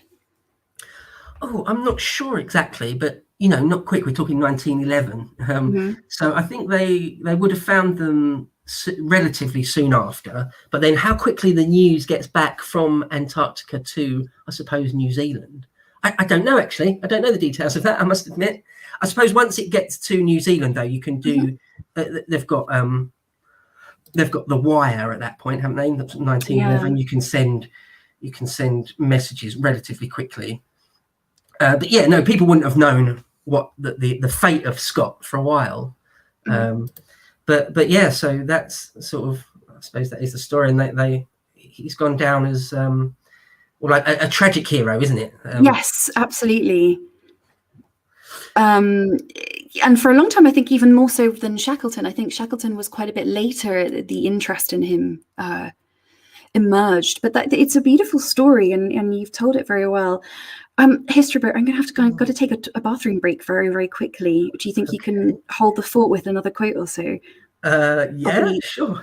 Am I putting you on the spot? I'm just bursting that's fine. suddenly. All right, okay. I'll run. Be very, very quick. Okay. I'm sorry. Well, I guess I've got to hold the fort down here. I can't see the chat, so I would probably try and interact with the chat, but I can't see it at all. So I'm just flying blind here. I suppose we were going to talk next bit. We're going to talk all about Shackleton, Ernest Shackleton, and his expedition after. So this great prize of the pole has gone. Amundsen's won that. So Shackleton decides the next thing is the next goal is to cross the Antarctic peninsula or continental landmass entirely from one side to the other. So that's sort of the task he sets himself. And there's a great TV adaptation was made with who was it? Kenneth Branagh plays Shackleton a fair few years ago, I don't know, 10 years ago or something now. And that is really good. I think that's excellent. I think Branagh actually does look a bit like Shackleton. I think there's actually a similarity there.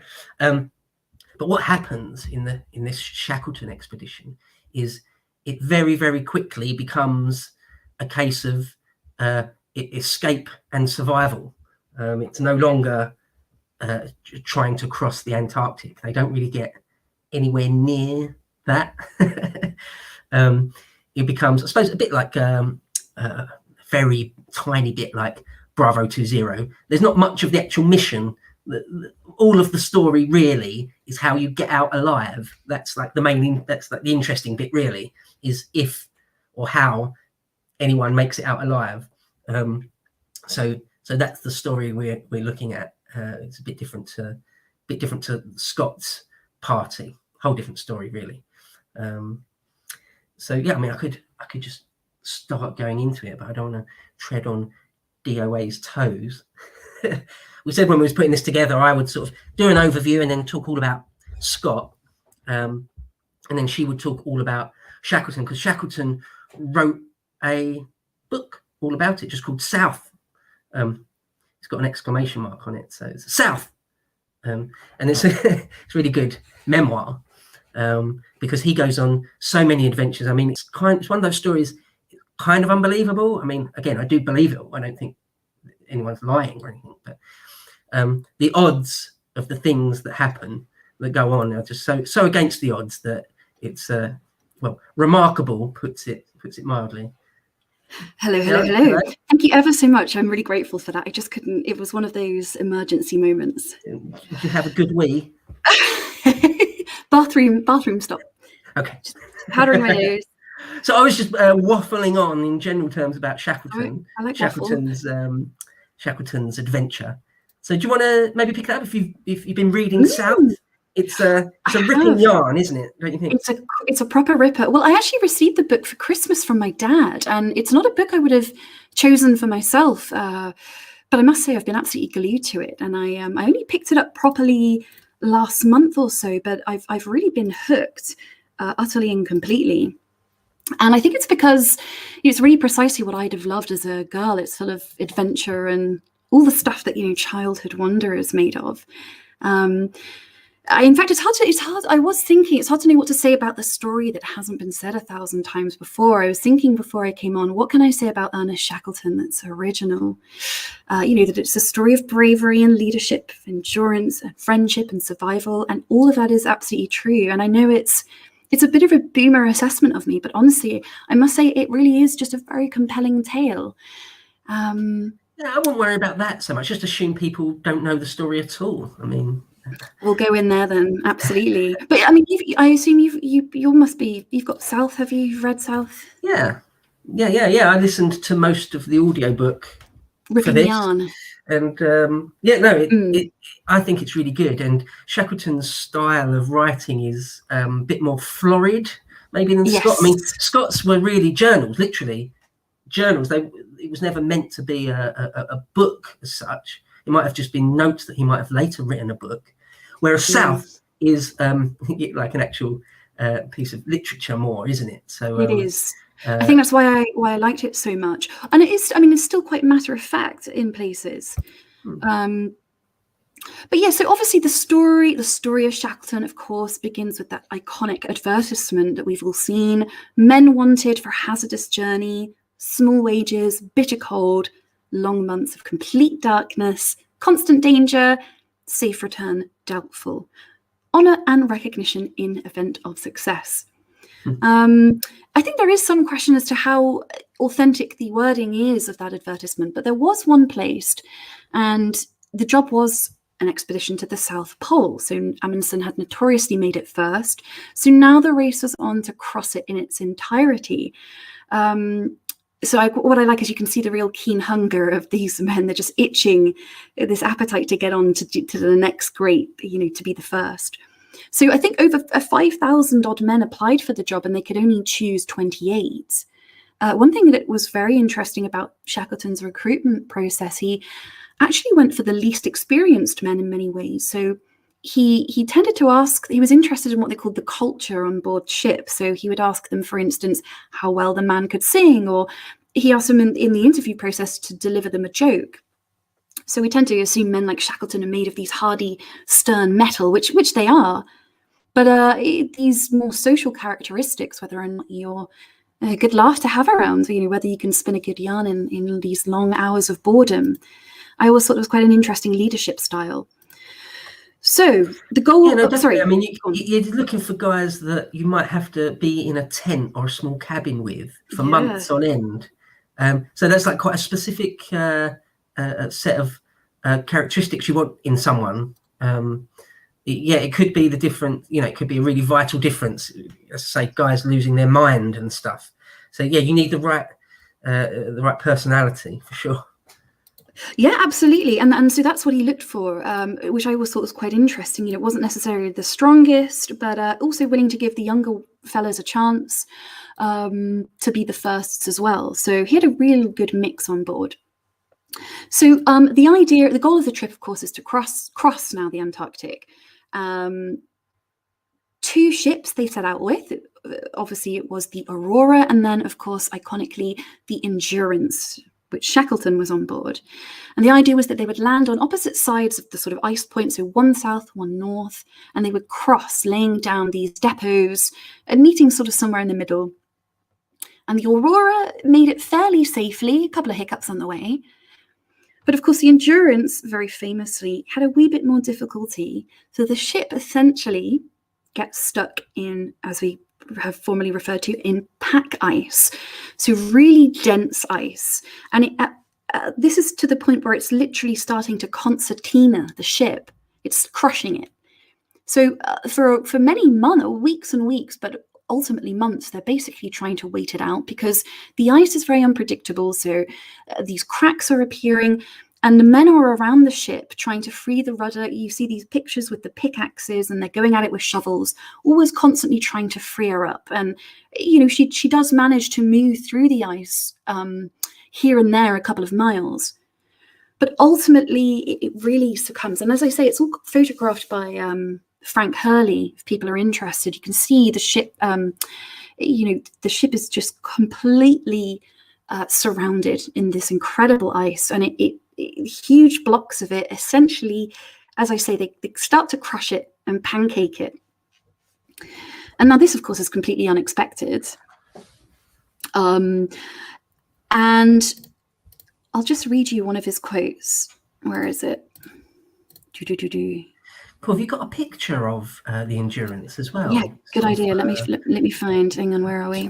Half killed over in the ice. I have indeed. Yeah, so it's where are we? I did have one ready, but you know what it's like. The Endurance. So yeah, she's totally endure. This is obviously completely unexpected. So obviously Shackleton's journey is completely cut short, and this is a whole new none of this was obviously anticipated, which took me a while. I didn't realize. I always thought that I never necessarily realized that the journey he took was not one that he had planned. In my ignorance, hang on, I'm just trying to find it. There are plenty of photos. Got to find the perfect one. Yeah, I suppose one thing I'll quickly say while you're looking that up would just be that it's actually not weird or extreme what happened to the Endurance. I think, if anything, earlier expeditions were lucky that didn't happen to them. So, for example, on the Scott one, his ship gets caught in the pack a number of times, but they're just sort of luckily enough able to sort of get through or get out. Or at one point they're sort of trapped in the ice, like the Endurance, for ages. They go out on the ice and go skiing and play football while their ship is trapped, but is kind of luckily, I suppose, is able to get out and doesn't suffer what happens to the Endurance. And at one point, actually, in Scott's journals, he says, I don't think the ice would ever crush the ship. I don't think that's sort of possible. So, which is obviously a funny, not funny, haha, but a funny, interesting line, because it's so possible. It's really, really possible, which is sort of, as you say, what happens to the Endurance if you've got a picture of it. Here we are. Right, hang on. So that's the kind of, how dense the ice was, and this is her sort of trapped. You see the dogs there, but here it is essentially when it's all crushed up, and you've got this guy with his pipe in his mouth surveying it.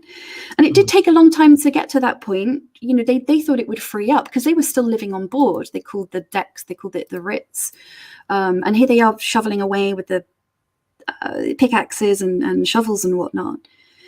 But ultimately, she just completely breaks up. And they basically, so everything on board of the ship, they've got to try and get off. And so gradually they're moving all the stuff on board out onto the ice. So hang on, let me just find the next bit. Well, so that's the thing, that they're not moving all their store. That's their home. That's their base and their home, that ship. Yes. So to lose it is a terrible blow. And they've got to move all their stores, or as much as they possibly can, out of it. But they move it onto pack ice. They're not on land. No. They're on like a few feet thick ice, and underneath them is the Antarctic Ocean. And so that's it's a very perilous thing as well. It's drifting too. So there's no way of anticipating what direction they're going to be going in, or no way of controlling it, at least. So they get their couple of lifeboats, or three, is it? I think 3 lifeboats. There's 3 initially, and they end up with 2. And very famously, the one I remember is the James Caird, which later on will become important.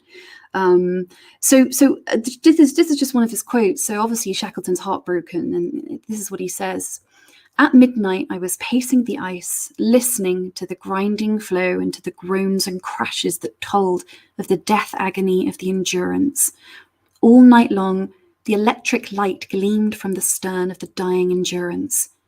Hussey had left this light switched on when he took a last observation, and like a lamp in a cottage window, it braved the night until in the early morning the Endurance received a particularly violent squeeze.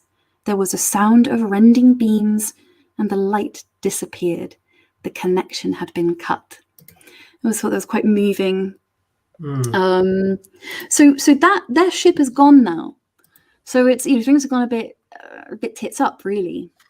Yeah, big time. I mean, it's like, okay, it's over. The whole thing of going to Antarctica and walking across it and doing this and that, it's all over. That's done with. Now is anybody in this party going to survive? Because we're on the Antarctic pack ice with these tiny ships. I don't know if there's any pictures of those launches, or those what they called lifeboats. They're just like an open rowboat. I mean, a big rowboat, but not much more than that. So it's almost genuinely a rowboat, isn't it? Yeah, it's just like a big rowboat. So at first they're towing them, they're kind of tugging them along, full of man-hauling. That's it, man-hauling. And I think at one point they used the James Caird as a tent, sleeping under it. So it's pretty beaten up. It's a good job they took it, though, of course. And as I say, Frank Hurley dived down to get the glass slides, the photograph. the photographs. That's right. So as the Endurance, its last moments, as it's crushed under the ice and goes down, literally just go completely under the ice and is gone. In the last sort of moments of that, they save all the pictures they'd taken earlier, which is, well, brilliant, isn't it? I mean, I mentioned when you popped to the toilet that there's the Kenneth Branagh TV thing, and they show that bit, don't they? In that where he goes back and dives into the icy water, very close to being sucked down himself. That's right. But we're left with some of these incredible images, aren't we? Well, we've already shown a few. They really are incredible, and I think he said men on board, you can take photographs, but leave your sovereigns, but take your photographs. Kind of says it all, doesn't it? I don't know if the Endurance has been retrieved. I assume people have gone back and trying to find bits and pieces on board. I don't know. What, like gone down and tried to find? Yeah, subsequently tried to find it. I don't know about that, actually. That's sure interesting. I probably would have heard about it if they'd had. I don't know. I have actually.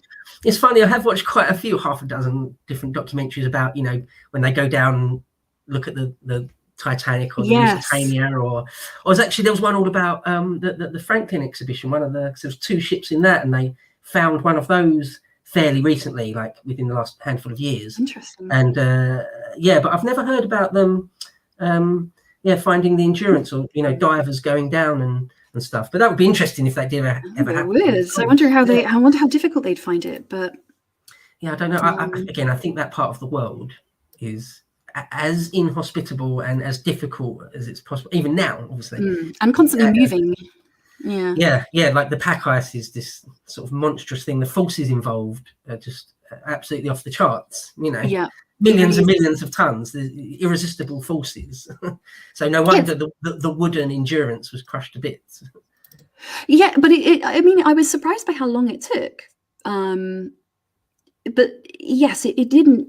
Ultimately, it succumbed, of course. I think the ice, closes in around it and then sort of pushed it up mainly sort of, I think, pushed it up a bit. So it wasn't just immediately pancaked. It was sort of raised up a bit, but then it did sort of trap the bottom of its hull, and there was just, no real way. As you saw, they would try to just dig it out if that's even possible, if the men could sort of dig around it to give it any sort of leeway, but it's impossible. The pack ice moves whenever and however it wants to.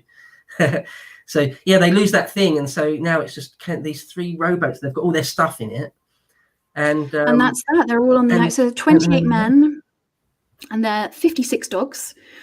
And this is another thing. Of course, Shackleton says, if the party had not numbered more than 6 people, and the solution would not have been as hard to find. But obviously the transportation of the whole party really to a safe place made the means at his disposal quite limited, and it was going to be, he was worried already, a matter of quite extreme difficulty. And of course, again, I don't think it's a plot spoiler, but all 28 men survived, which is incredible, really incredible.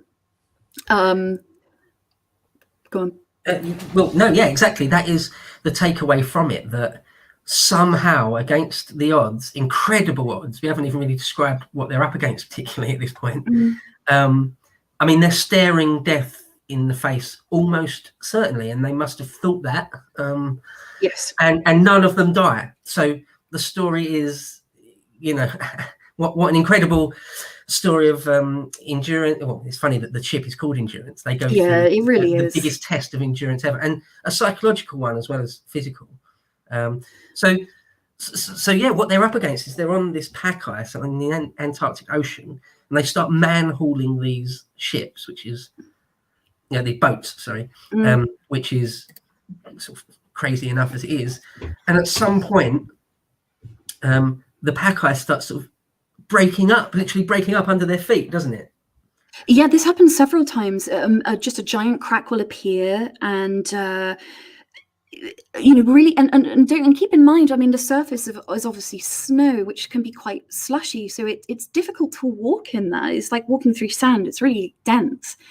I think at one point they decide to walk at night because it's slightly cooler, and therefore the snow would be firmer to walk on. But they never can anticipate how deep it will be. It's thinner in some places. A couple of times people fell through and they managed to pull them out, but Yeah, these cracks will just, I think they refer to it as like floating on an iced wedding cake that's constantly being broken into pieces.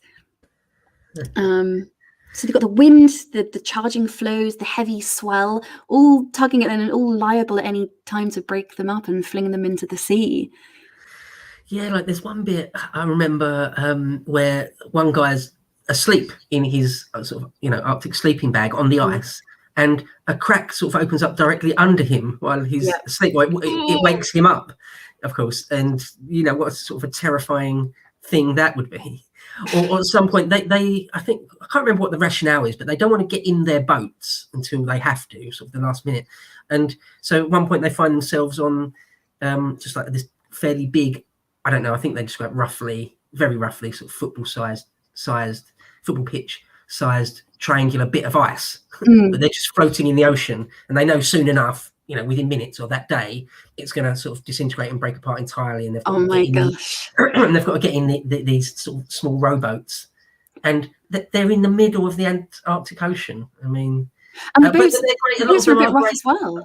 Great sailors. Sorry, what was that? Sorry? The boats are a bit beat up as well. I think whatever a plug is apparently is missing in one of them, and the carpenter has to take nails out of a few of the cargo boxes on Elephant Island when we get to that to restore it. McNish is McNish the carpenter. That's right. Yeah, McNish. Yeah. McNish. Sorry. Yeah. Well, apparently he was just an absolute expert, wasn't he? He sort of saved their bacon essentially, and a number of times by him and Cook. Yeah, absolutely. Well, apart from anything else, sort of converting these rowboat things into an ocean-going vessel that they try and put some sort of covering or deck kind of thing on it, so you can sort of get out of the weather a little bit to some degree on them. But I don't know if you get a picture so people can see how big these rowboats are. Yeah, I've got one here. Let's see. And yeah, one of them they call the James Kerr, which I think named after. I think that's I don't know why I think this. I might be wrong about this detail, but I think that was one of their financial backers. Oh right. Oh yes, it was. Yes, that's right. There was a school that was called that backed them, or it was an individual. One of the Catholic schools had a lot of money. Yeah, that's it. And so this is actually the launching of the James Caird later on at Elephant Island. They're not very big, are they? Bear in mind, that's going at some point in the future. That's going across 800 odd miles of open gale and sea. They were I don't know how they survived. Here's a picture of the men actually launching it. So the rest of the men stayed on the island, and 5 of them went off. So it's the roughest seas imaginable, isn't it? It's the roughest bloody understatement, yeah, in the world. So when the pack ice breaks up, they get on there, don't they? And they try and Shackleton decides that their best shot is to try and head for Elephant Island, isn't it? Yeah, well, they decide at first, I think, to actually try for somewhere called Clarence Island, and then there's another one called Deception Island. But because they're, as I say, the ice itself is floating, they basically get it. They can see these islands, and they pass by them. There's no way of landing. So it's really unfortunate, but ultimately then to Elephant Island, it's sort of their last shot of all 3, really. In fact, if they'd made it to Clarence Island, I think I'd read that they'd only have some 80 odd miles of water to go to a place called Prince George Island, where there was a station. But yeah, Elephant Island, and they were hoping there was, I don't know whether they thought there was a whaling station or they thought there was a depot that they could then get to a whaling station. But so that's what they do. And they've crossed all this ice, and it's to Elephant Island they're heading. And that Elephant Island and a lot of those other islands you mentioned there are really nothing more than a seamount, really, just a bit of rock sticking out of the ocean. There's no vegetation on it. There's not really anything on it. It's completely bleak and barren. And all you'll get there is sometimes seals will sort of just lay on the beach, sunbathing on the beach. That's all that's there. I mean, quite literally, that's all that's there. So they get to Elephant Island, and it's dry land. It's better than being lost in the Antarctic Ocean. It's better than walking across the pack ice aimlessly. But it's still, you're nowhere near out of the woods, because if you look at the map or something, those islands down there, Elephant Island and the such, are just terribly remote. Like you said, there's no whaling station or anything No, down there. There's it's just barren, totally desolate. Yeah, they'd only been mapped in the last few generations. There's not really, well, there's no hope really of being picked up or rescued from there. That people might not go there for years and years and years. There's no reason for anyone to go there. So all the men, they're still all alive. He's got them all alive, and they're on the Elephant Island. And so Shackleton has to make some sort of leadership decisions, doesn't he? Yeah. Yep, and I think the closest or the best chance they have is South Georgia Island, which is, I think, is 1,200 miles off the southernmost tip of South America. So another small island, but has a whaling station. They hope, and it does, but they're not entirely sure, but they hope. So really, this is their last chance of contacting a civilization, and the journey is going to be 820 miles in this dinky little boat. Really rough open sea. I don't know how they managed it. I really don't. But he made that decision. 5 of them went. Shackleton, Worsley, Crean, McNeish, McCarthy, and Vincent. And as we've already said, they take the James Caird. It wasn't in the best of nick. I've got another picture here. Look. Where are we? And the rest of them, they just have to wait. And they wait for 4 months for him to return. They don't know if he's coming back or not. Yeah, so like that South Georgia Island is a bit of a different prospect. It's sort of a proper island with mountains on it and stuff. It's like an actual decent landmass. It's not just a bit of rock sticking out of the sea. I mean, no. I've exaggerated that. Elephant Island's a bit more than a rock sticking out of the sea, but not much. Whereas South Georgia is a proper island, with mountains on it and everything. And there's a permanent whaling station there. It's like a kind of a well-known haunt of whalers, and had been for a long time. So they can expect that if they can make it to South Georgia, that they can expect that they're back to civilization to some degree. But as you say, South Georgia is hundreds and hundreds of miles across the worst oceans in the world, away from Elephant Island, and they've got, as people see, this dinky little boat. So it's sort of a suicide mission. You can only imagine that it was sort of heading out into death. The chances of making it are extremely slim. Very slim, and the men on the island don't know, but it's their only hope, because if Shackleton doesn't make it with the 4 others, then they're buggered. They'll starve to death, and that will be their end. So they gave three cheers as it went off, and that was that. And then into the James Caird. So obviously at this point, Shackleton isn't.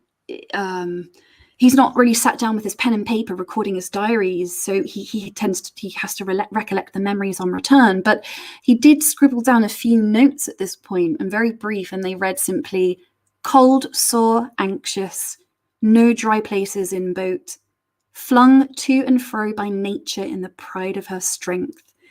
He said quite powerful sentiments for this brief scribble. And the weather: constant gale, gigantic waves, and storm. I think they catch a glimpse of sunlight only maybe once. So there's no navigation by sun or stars. So they had to navigate using something called dead reckoning, which from what I don't know much about, but I think I looked it up. Naval navigation is no maps, obviously, no GPS, but I think they had a sextant, but obviously no sun, no stars. So I think sort of estimating distance using, I don't know, maybe someone in the chat can explain. Maybe Ajik, I'm sure, will know. But very impressive again. So yeah, so that feat of getting from Elephant Island to South Georgia with nothing other than a sextant is considered a great, an incredible, almost unique feat of navigation. Incredible. So what they had those 3 little boats, and they take the James Caird and do that with that. The other 2 they turn upside down and use as sort of a makeshift shelter for the remaining guys left on Elephant Island.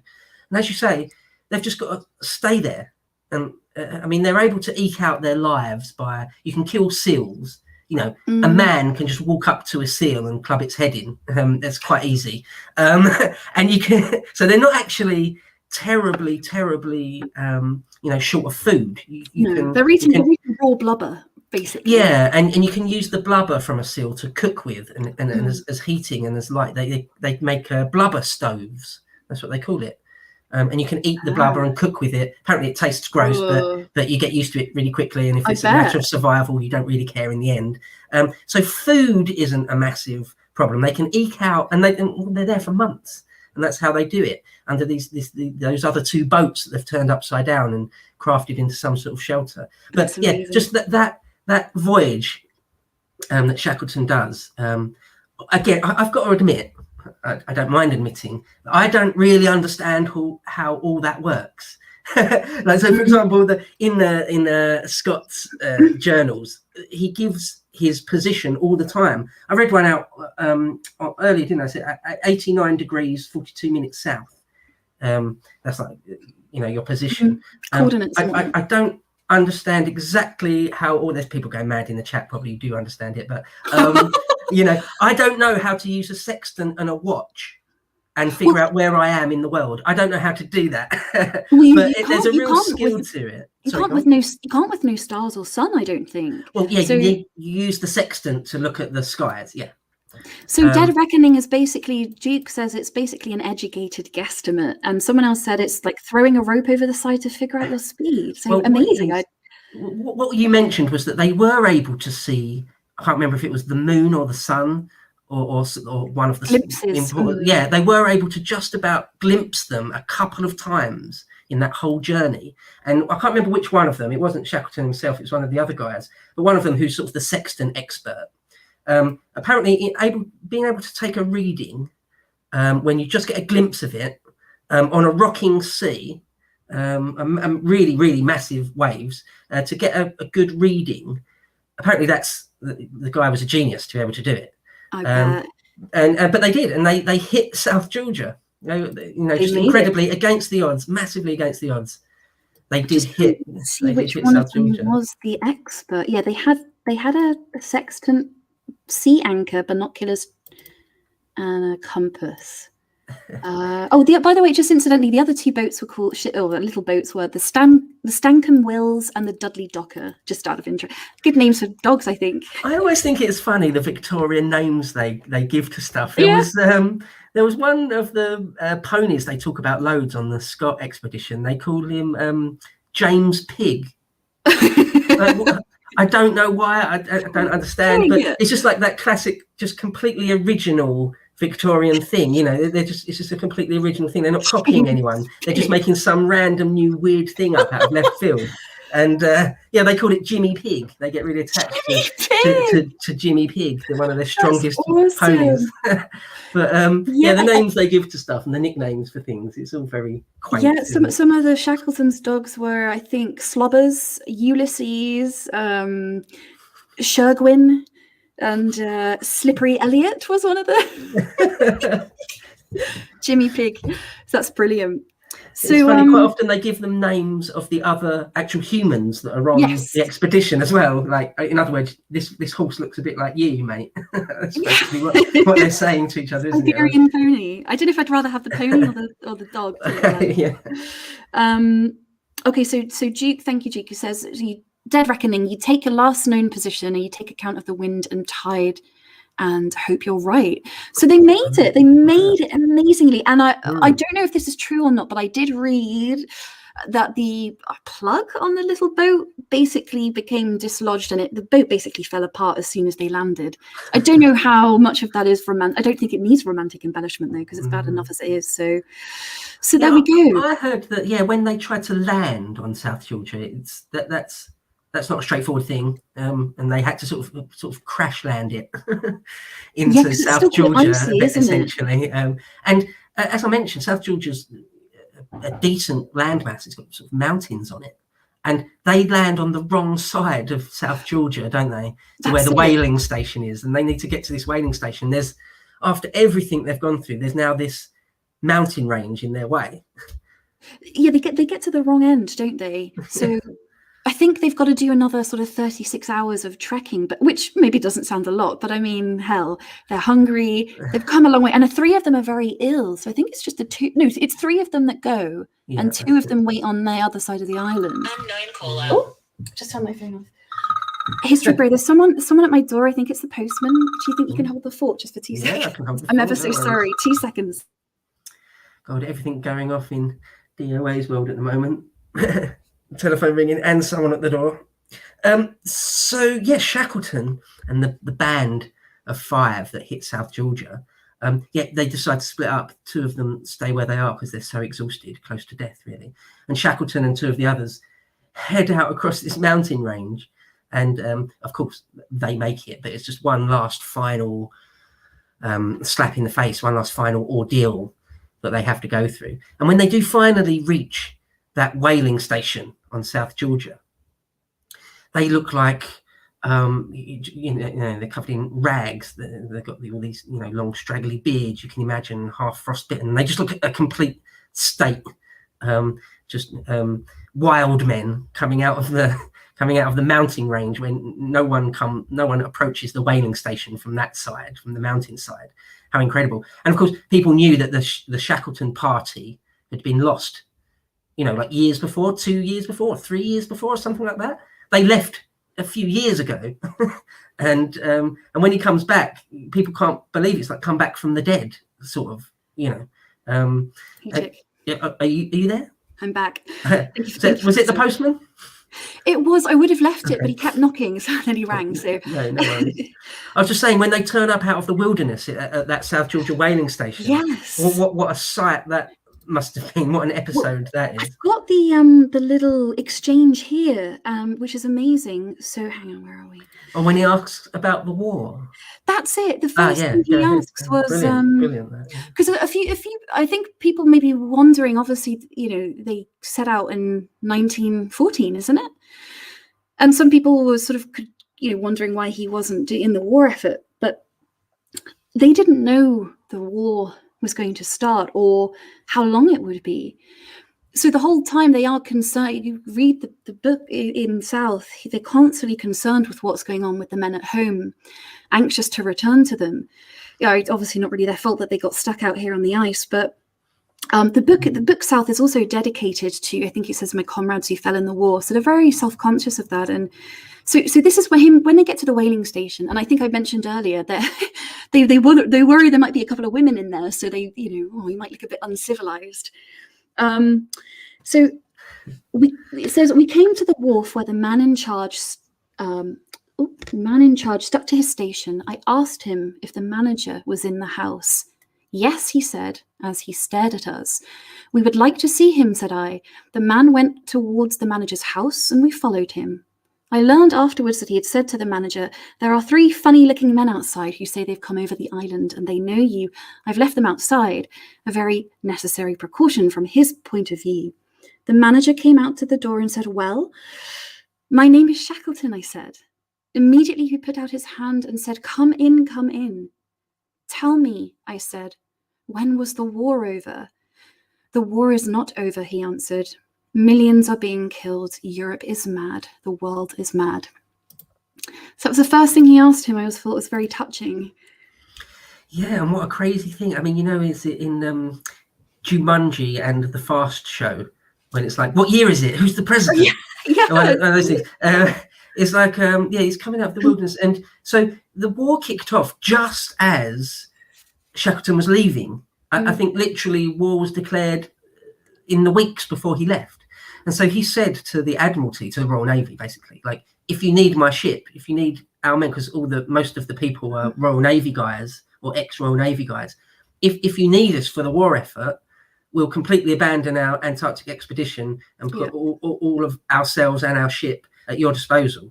And the Admiralty, the word came down from up on high. No, go ahead. They were very keen for them to go, weren't they? Yeah. Sorry? The Admiralty were very keen for them to go, weren't they? Yeah, they said, look, we've got the Royal Battle Fleet. We don't need you. Go ahead. We'd rather you do what you're supposed to do. Go ahead. And of course, the narrative was that the war will be over by Christmas. Yes. It's August 1914. It all kicks off. The guns of August. And people, I think, did think, sort of normal people that would just believe the propaganda, they were told it would be over by Christmas. So when Shackleton, that moment in the South Georgia, you can sort of expect that he might expect to hear that it was over by Christmas, or it was over within a year and somebody won. But it's actually, what is it, 1916 or 1917 at that point? 16, I think. Right. So late 16. So what the guy told him is of course true. And yeah, I mean, well, it's just an incredible moment, isn't it? You can only imagine what they thought. Well, I also wanted to say, yes, exactly. And they are very self-conscious about it. He writes about it often. And as I said, the book is dedicated to that as well. So that must have been a hell of a shock. But I should also say there was, I don't know if you mentioned this when I went to see the postman, so to speak, but did you mention about the waterfall? No, I didn't. What's this, on South Georgia? So this is another just like final little bit. So obviously they've landed on the wrong side of the island, so they're already like, all right. So they're going through all this dense forestry and whatnot. So the last lap of the journey, literally they can see now down the steep mountainside. They can see, I don't know whether it's sails of the various boats, these whaling ships, I guess they would be masts and whatnot. And they look down and they realize they're at the top of a waterfall. So I'm just reading it here. It said the sole possible pathway seemed to be a channel cut by water running from the upland, blah, blah, blah, blah, blah. We were wet to the waist, shivering, cold and tired. It was the splashing of a waterfall, and we were at the wrong end. When we reached the top of this fall, we peered over cautiously and discovered there was a drop of 25 to 30 feet with impossible ice cliffs on both sides. To go up again was scarcely thinkable in our utterly wearied condition. The way down was through the waterfall itself. We made fast one end of our rope to a boulder with some difficulty, due to the fact the rocks had been worn smooth by the running water. Then Worsley and I lowered Crean, who was the heaviest man, and they essentially just dropped down. They disappeared altogether. Falling water came out, gasping at the bottom, sliding down the rope, which I thought was amazing. So they just get there, and they everywhere, ice mountain on either side. They can't face going up, so they're like, right, we're going down the waterfall, and they do. I just thought it was amazing. Yeah, it's great. I think both the Scott and Shackleton, their most famous expeditions, they're both just absolutely chock full of sort of daring do and crazy stories. Yeah, it's great. There's so much we've left out, sadly, but it is. This is why I think, I did think, oh well, people will think I'm just rehashing tales of old heroic heroes, but there is a reason these tales survive, because every page, it's the kind of book or content I'd imagine a grandfather reads to his grandkids before bed, and they dream of whales and storms and shipwrecks and things. It's just amazing how that they survived. I don't know how they did it. Well, that's what they used to call boys' own stuff, Yes, exactly. Just when boys would read about the adventures of like the Boer War and things like that, and what Scott and Shackleton did, and that's sort of what you aspire to, being very, very stoic. The old stiff upper lip thing. I mean, absolutely. Shackleton's upper lip couldn't get any stiffer, really. No. And it's great. I mean, the story's mostly over, but of course they've reached this whaling station. They've still got to get a rescue party back to the other side of Georgia, which is easier said than done, and then get a ship back down to Elephant Island and rescue these guys that, of course, have got no idea that Shackleton made it. They're just living out their days in, you can imagine, complete despair on Elephant Island. But Absolutely. Eventually they get a rescue ship. Is it from, I'm thinking Chile or somewhere like that? Chile, yes. Maybe a proper country in South America gives them a good, decent boat with a motor on it, I believe, some sort of steamer, something where they can get down to Elephant Island as quickly as possible. So the head of the Chilean Navy, it was the Chileans, right? So, and it still takes them a couple of attempts. It's not easy. It's not just Three straightforward. Another three into the world. Right, so even that was a real chore, wasn't it? But he was straight on it, same day, boat out, and he wasted no time. He was on it. He said, right, we got to go and get the boys. So 3 attempts. They got them on the other side of the island, but none of them wanted the rest. They were straight back out.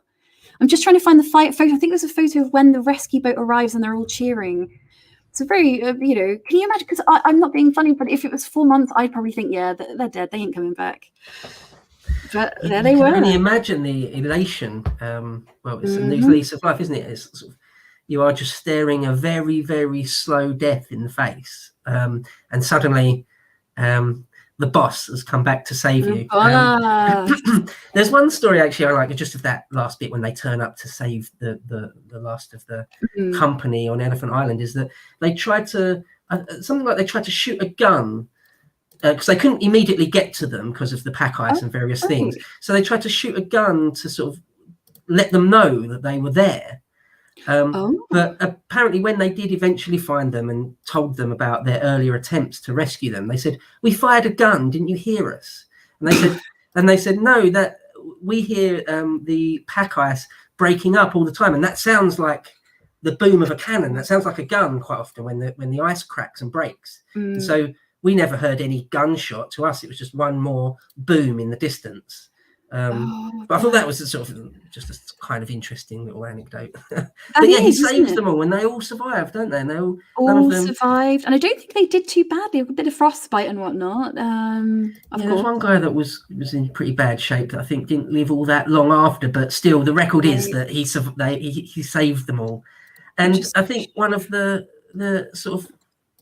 saddest things is that a lot of them, because they're all sort of these young men that are of fighting age, so a lot of them go off and fight in World War One. They're straight back into it, yeah. In the last year or so of World War One, and loads of them get killed. Oh, that's just dreadful, isn't it? On the Western Front and places. To my shame, I don't know which ones actually. I'll have to look that up. But yeah, quite a few of them died in the war. So they went through this kind of unbelievable, kind of ridiculous adventure, survived it, and then just get a bullet on the Western Front, which is absolutely dreadful. Yeah. I think, and I wonder whether that's why, in many ways, the two stories, did sort of become canonized in the imagination. A tale of survival, maybe, I don't know. But this just on screen now, if you can see that it's not a picture, it's an illustration. It looks like a photo, doesn't it? That's them arriving, I think, as you say, South Georgia. They had to ram it up. I really loved that picture there. And then this was the boat, the Emma, they used for the first and second attempts. It's not big, but it didn't work. So then they had this one, which was like the Chilean. And there's this captain here, Padro. So you can see the various boats coming in, and they're all like, "Oi!" I'm not sure. I thought that was them coming in, but it might actually be the James Caird going out. But this is how they would have been on, cheering and yeah. And of course, Scott and Shackleton are both sort of heroes, aren't they? They're heroic. Of course, yeah. But in very different ways, aren't they? I mean, Scott is your classic, doomed hero. A martyr of a type, yes, and that's got its own, that's got its own thing that comes with it. The whole baggage that comes with dying, like John Lennon or whatever. Absolutely. And then you've got Shackleton, who, his heroism or his story is just a very different stripe, isn't it? That they all survived, so you don't get that. You don't get the martyrdom side of it. They're just two very different types of hero. But of course he survived. So there's sort of the very end of Shackleton's life. Do you want to maybe say a word or two about that? Well, one funny thing I read was that as soon as he returned to London, some local geezer, I guess they had a bit of a do when they got back, welcomed them home and whatnot. But some local lad, I think he meant it seriously. He said, "Oh, yeah, welcome home, Mr. Scott." I just thought that was quite funny. And did you know the riposte to that? Apparently, Shackleton said, "Scott died bloody years ago," or something like that. Yeah. Well, you would, I suppose. Fuming. Yeah. I just thought it was quite funny, though. But I don't think Shackleton's legacy really became that immediately popular as Scott. It might be wrong, but I think it sort of revived interest in later years. But yeah, he was right back out there. He wanted to do another final one. He wanted to now circle the Antarctic. But unfortunately, he had a heart attack not long after, and sadly died. But yeah, he was itching to get right back out. Can you imagine going through that? Yeah, it's crazy, isn't it? I mean, I think And then be like, yeah, let's go again. yeah, I think Shackleton suffered from the same thing. I mentioned it in the last of my Drake videos. Sometimes people get completely addicted to a thing, kind of regardless of how old they get or how dangerous the thing is. They just want to do that thing again or try it again. And it seems like, well, Drake and Shackleton both died out on, in the far-flung regions of where they sort of wanted to be. And they were sort of probably a bit too old or a bit too past it to be doing that still. Slightly, maybe that's a bit harsh. But Shackleton goes back down there in like 1921 or 1922 or something for another expedition, just another expedition. But yeah, he just has a heart attack and dies, doesn't he? Sort of very, very, very suddenly, sort of out of nowhere, kind of thing. And he's buried down there, I believe, in Antarctica, which is kind of kind of fitting. Sort of doing what he wanted to do, So yeah, that was his end. Well, he has another sort of wonderful finishing quote in South. I'll read you quickly, which is, this is just after they went down the waterfall. So he talks about how they'd flung down basically, I think, just the logbook and the cooker wrapped in one of their shirts. And he said, that was all, except our wet clothes that we brought out of the Antarctic. That was all which we had entered a year and a half before, with a well-found ship, full equipment and high hopes. That was all of tangible things. But in memories we were rich. We had pierced the veneer of outside things. We had suffered, starved and triumphed, grovelled down, yet grasped at glory, grown bigger in the bigness of the whole. We had seen God in his splendours, heard the text that nature renders. We had reached the naked soul of man. Shivering with cold, yet with hearts light and happy, we set off towards the whaling station. And then we tried to straighten ourselves up a bit, for the thought that there might be women at the station made us painfully conscious of our uncivilized appearance. So that was quite a nice poetic bit. Yeah, no, definitely. I think that's one of the only things, just looking at a couple of notes I've got here, I maybe wanted to do a few more details. I won't obviously say a few more details about the Amundsen campaign, but the only other thing I really wanted to mention, really, which we haven't, was just that in both Scott's journals and South, there's quite a lot of passages about how beautiful it is, just about rainbows and double sunsets and the emeralds and the saffrons and the golds and all the shadows. And these aren't particularly romantic men, really. These are very hard-bitten sailors for the most part, and yet they seemingly can't really resist the urge to try and describe. Or there's so many times when Scott says words cannot describe all the blues that you can see in certain bergs and stuff like that, and they just wax lyrical about the beauty of it quite a lot. We didn't really mention that, but that is a big part of it, I think. Those are some of the most beautiful parts as well. I mean, I saved a few on my Kindle because they're just talking about the crimson and gold sunrise and the rainbows. I mean, they must have seen some fabulous things. But yes, some of those actually are the most beautiful, and that's well worth reading the books for those descriptions. The snowflakes, and there's one bit that was really ASMR-y where he sort of talks about the Burberry suits, which I assume is the brand that made the gear, crackling under the frost and like the snowflakes on their lashes, and it's all, you get a real feeling of being there. For sure. Yeah, quite a lot of description about different types of snow and crystals and things like that. I think Shackleton is a better read, if I'm going to be honest. I think the Scott one is more technical, and if you're interested in Scott's story, then it's just a real page turner, brilliant, I think. But South is, as I say, much more of a story. Like, he uses a lot more similes and metaphors and things. Like he talks a lot about how it's that they're in a battle against nature, and stuff. Whereas Scott is just like, this is the date, this is the temperature, this is what happened today. Whereas South is it's a lot more. But I guess, a book, really. I suppose in that sense, though, Scott at least was writing it organically. I think Shackleton obviously had a bit of retrospective time to. I don't think he embellished or lied about anything. I don't think, but Yeah, maybe a No. bit more time to. No, it's just Scott's journals are exactly that. They're his Mm. journals. They weren't meant to be sort of the final product that a publisher would try and sell. So yeah, they're Mm. completely different. It's a completely different type of reportage, I suppose you would say. I'm just trying to find, because before they left the Endurance, he ripped out a page from the Bible. Yeah, he said it was. They picked up. He ripped out. The sovereigns were thrown away, and the photographs were kept. I tore the flyleaf out of the Bible that Queen Alexandra had given to the ship, with her own writing in it, and also that wonderful page of Job containing the verse, "Out of whose womb came the ice, and the hoary frost of heaven who have gendered it. The waters are hid as with a stone, and the face of the deep is frozen." So I thought that was very romantic that he tore that out of the Bible as well, had that with him the whole way. I wonder where that is, actually. I wonder if it must be in a museum.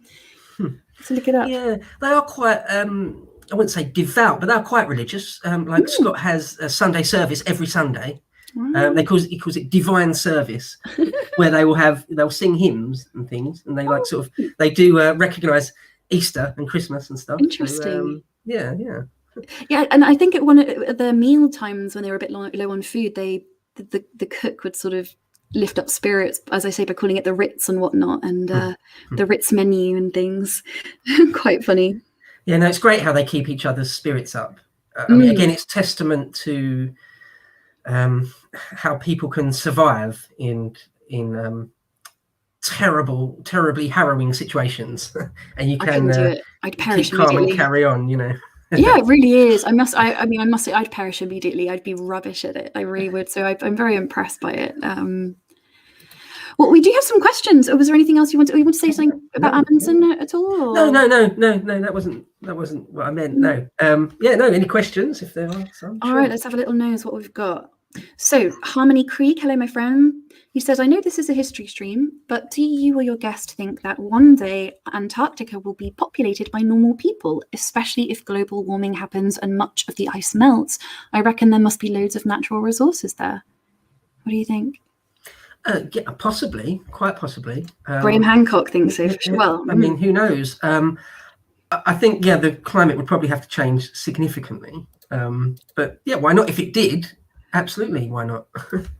I think Graham Hancock says that that they've certainly found evidence of a tropical rainforest right underneath it before the ice age or whatever. I don't know. So that's right. They've taken core samples, and it shows that there were forests there at some point. Yeah. That's amazing, the Earth's climate has been radically different, isn't it? I mean, in dinosaur times, tens or hundreds of millions of years dinosaur ago. Times. I mean, well, we've had snowball Earth, haven't we? Where almost the entire Earth has been sort of glaciated, and all the Earth's oceans are frozen. And then we've had periods in dinosaur times when there was no North Pole, no caps on the North Pole at all, and I think maybe none on the South Pole, or very little. Certainly, where you would have palm trees and ferns on the South Pole. That's certainly so exciting. Certainly ferns, I think. But yeah, like not tropical. What is it? Sort of subtropical forests. That's amazing. Yeah, it's crazy, isn't it? Yeah. I wonder what else is down there. Climate has been very, very different in both directions to what it is today. Yeah. I always find it amazing when these clumps of amber wash up on some of Britain's beaches, to think that they've come, on the cold Baltic Sea tide, they've come from sap in the tree of some rainforest at the bottom of the Baltic Sea. Just mad, isn't it? Well, one of the things to put it in perspective is that people say there's not a single tree on Antarctica nowadays. There's not a single tree, and we're talking thousands of square kilometers. So, yeah. What lies beneath? Graham Hancock. So yeah, there we go. So Not a Piano Key says, happy and blessed Easter. Thank you very much, sir, and to you too.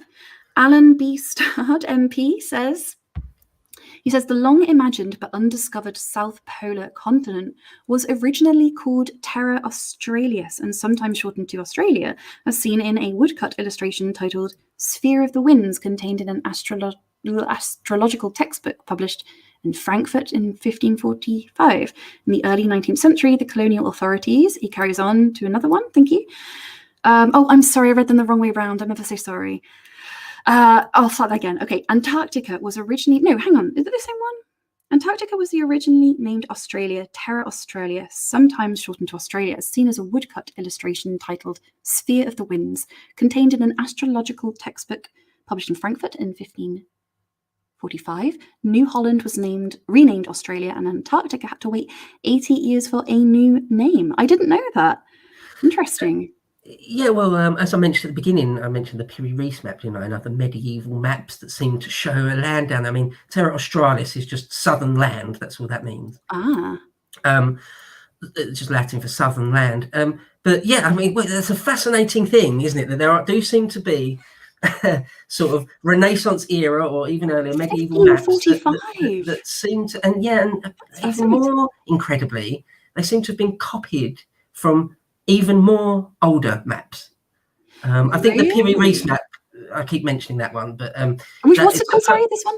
The Piri-Reis map. I think it's Piri, Piri, and then Reis, Reece. Is that right? Piri-Reis is how it's spelled? No, actually, I think that's completely wrong, actually. No, that was for Piri and then Reis. Oh, I've never heard of it. That's why I'm just looking it up. So that's a map from the late medieval period, I believe, but it's supposed to have been copied from a much, much more ancient, I think maybe Arabian map or something. So anyway, there are suggestions, heavy suggestions, that humans were aware that there was a continent-sized landmass down there. I think I'm fairly firm to say that's not really in doubt. But whether people ever really landed there or certainly tried to trek into the interior of it, there doesn't seem to be any. I'm not aware of any evidence of that before the 19th century. Might be wrong. Interesting. Just out of, obviously contemporary story, but there was a film crew, I think, a couple of years ago who claimed that they had evidence of being able to find remnants of civilization there, but they got lost mysteriously. So Antarctica has so many conspiracy theories linked to it, by which I mean conspiracy facts, of course. Nazi UFO bases and whatnot. I don't know why that is, but okay, so the Piri-Reis map. Awesome. Thank you, Alan. I appreciate you telling us that. I'll look that woodcut up for sure. So happy Easter. This is my friend, the English loyalist. Hello, my friends. Happy Easter, everyone. Wonderful to hear the stream. It is DOA. It's always great to hear about the exploration of the Antarctica. Only brave men trekked there. That's so very, very true. Just scrolling through, we have a question from Top Cat. He wants to know Shackleton's lessons in team leadership.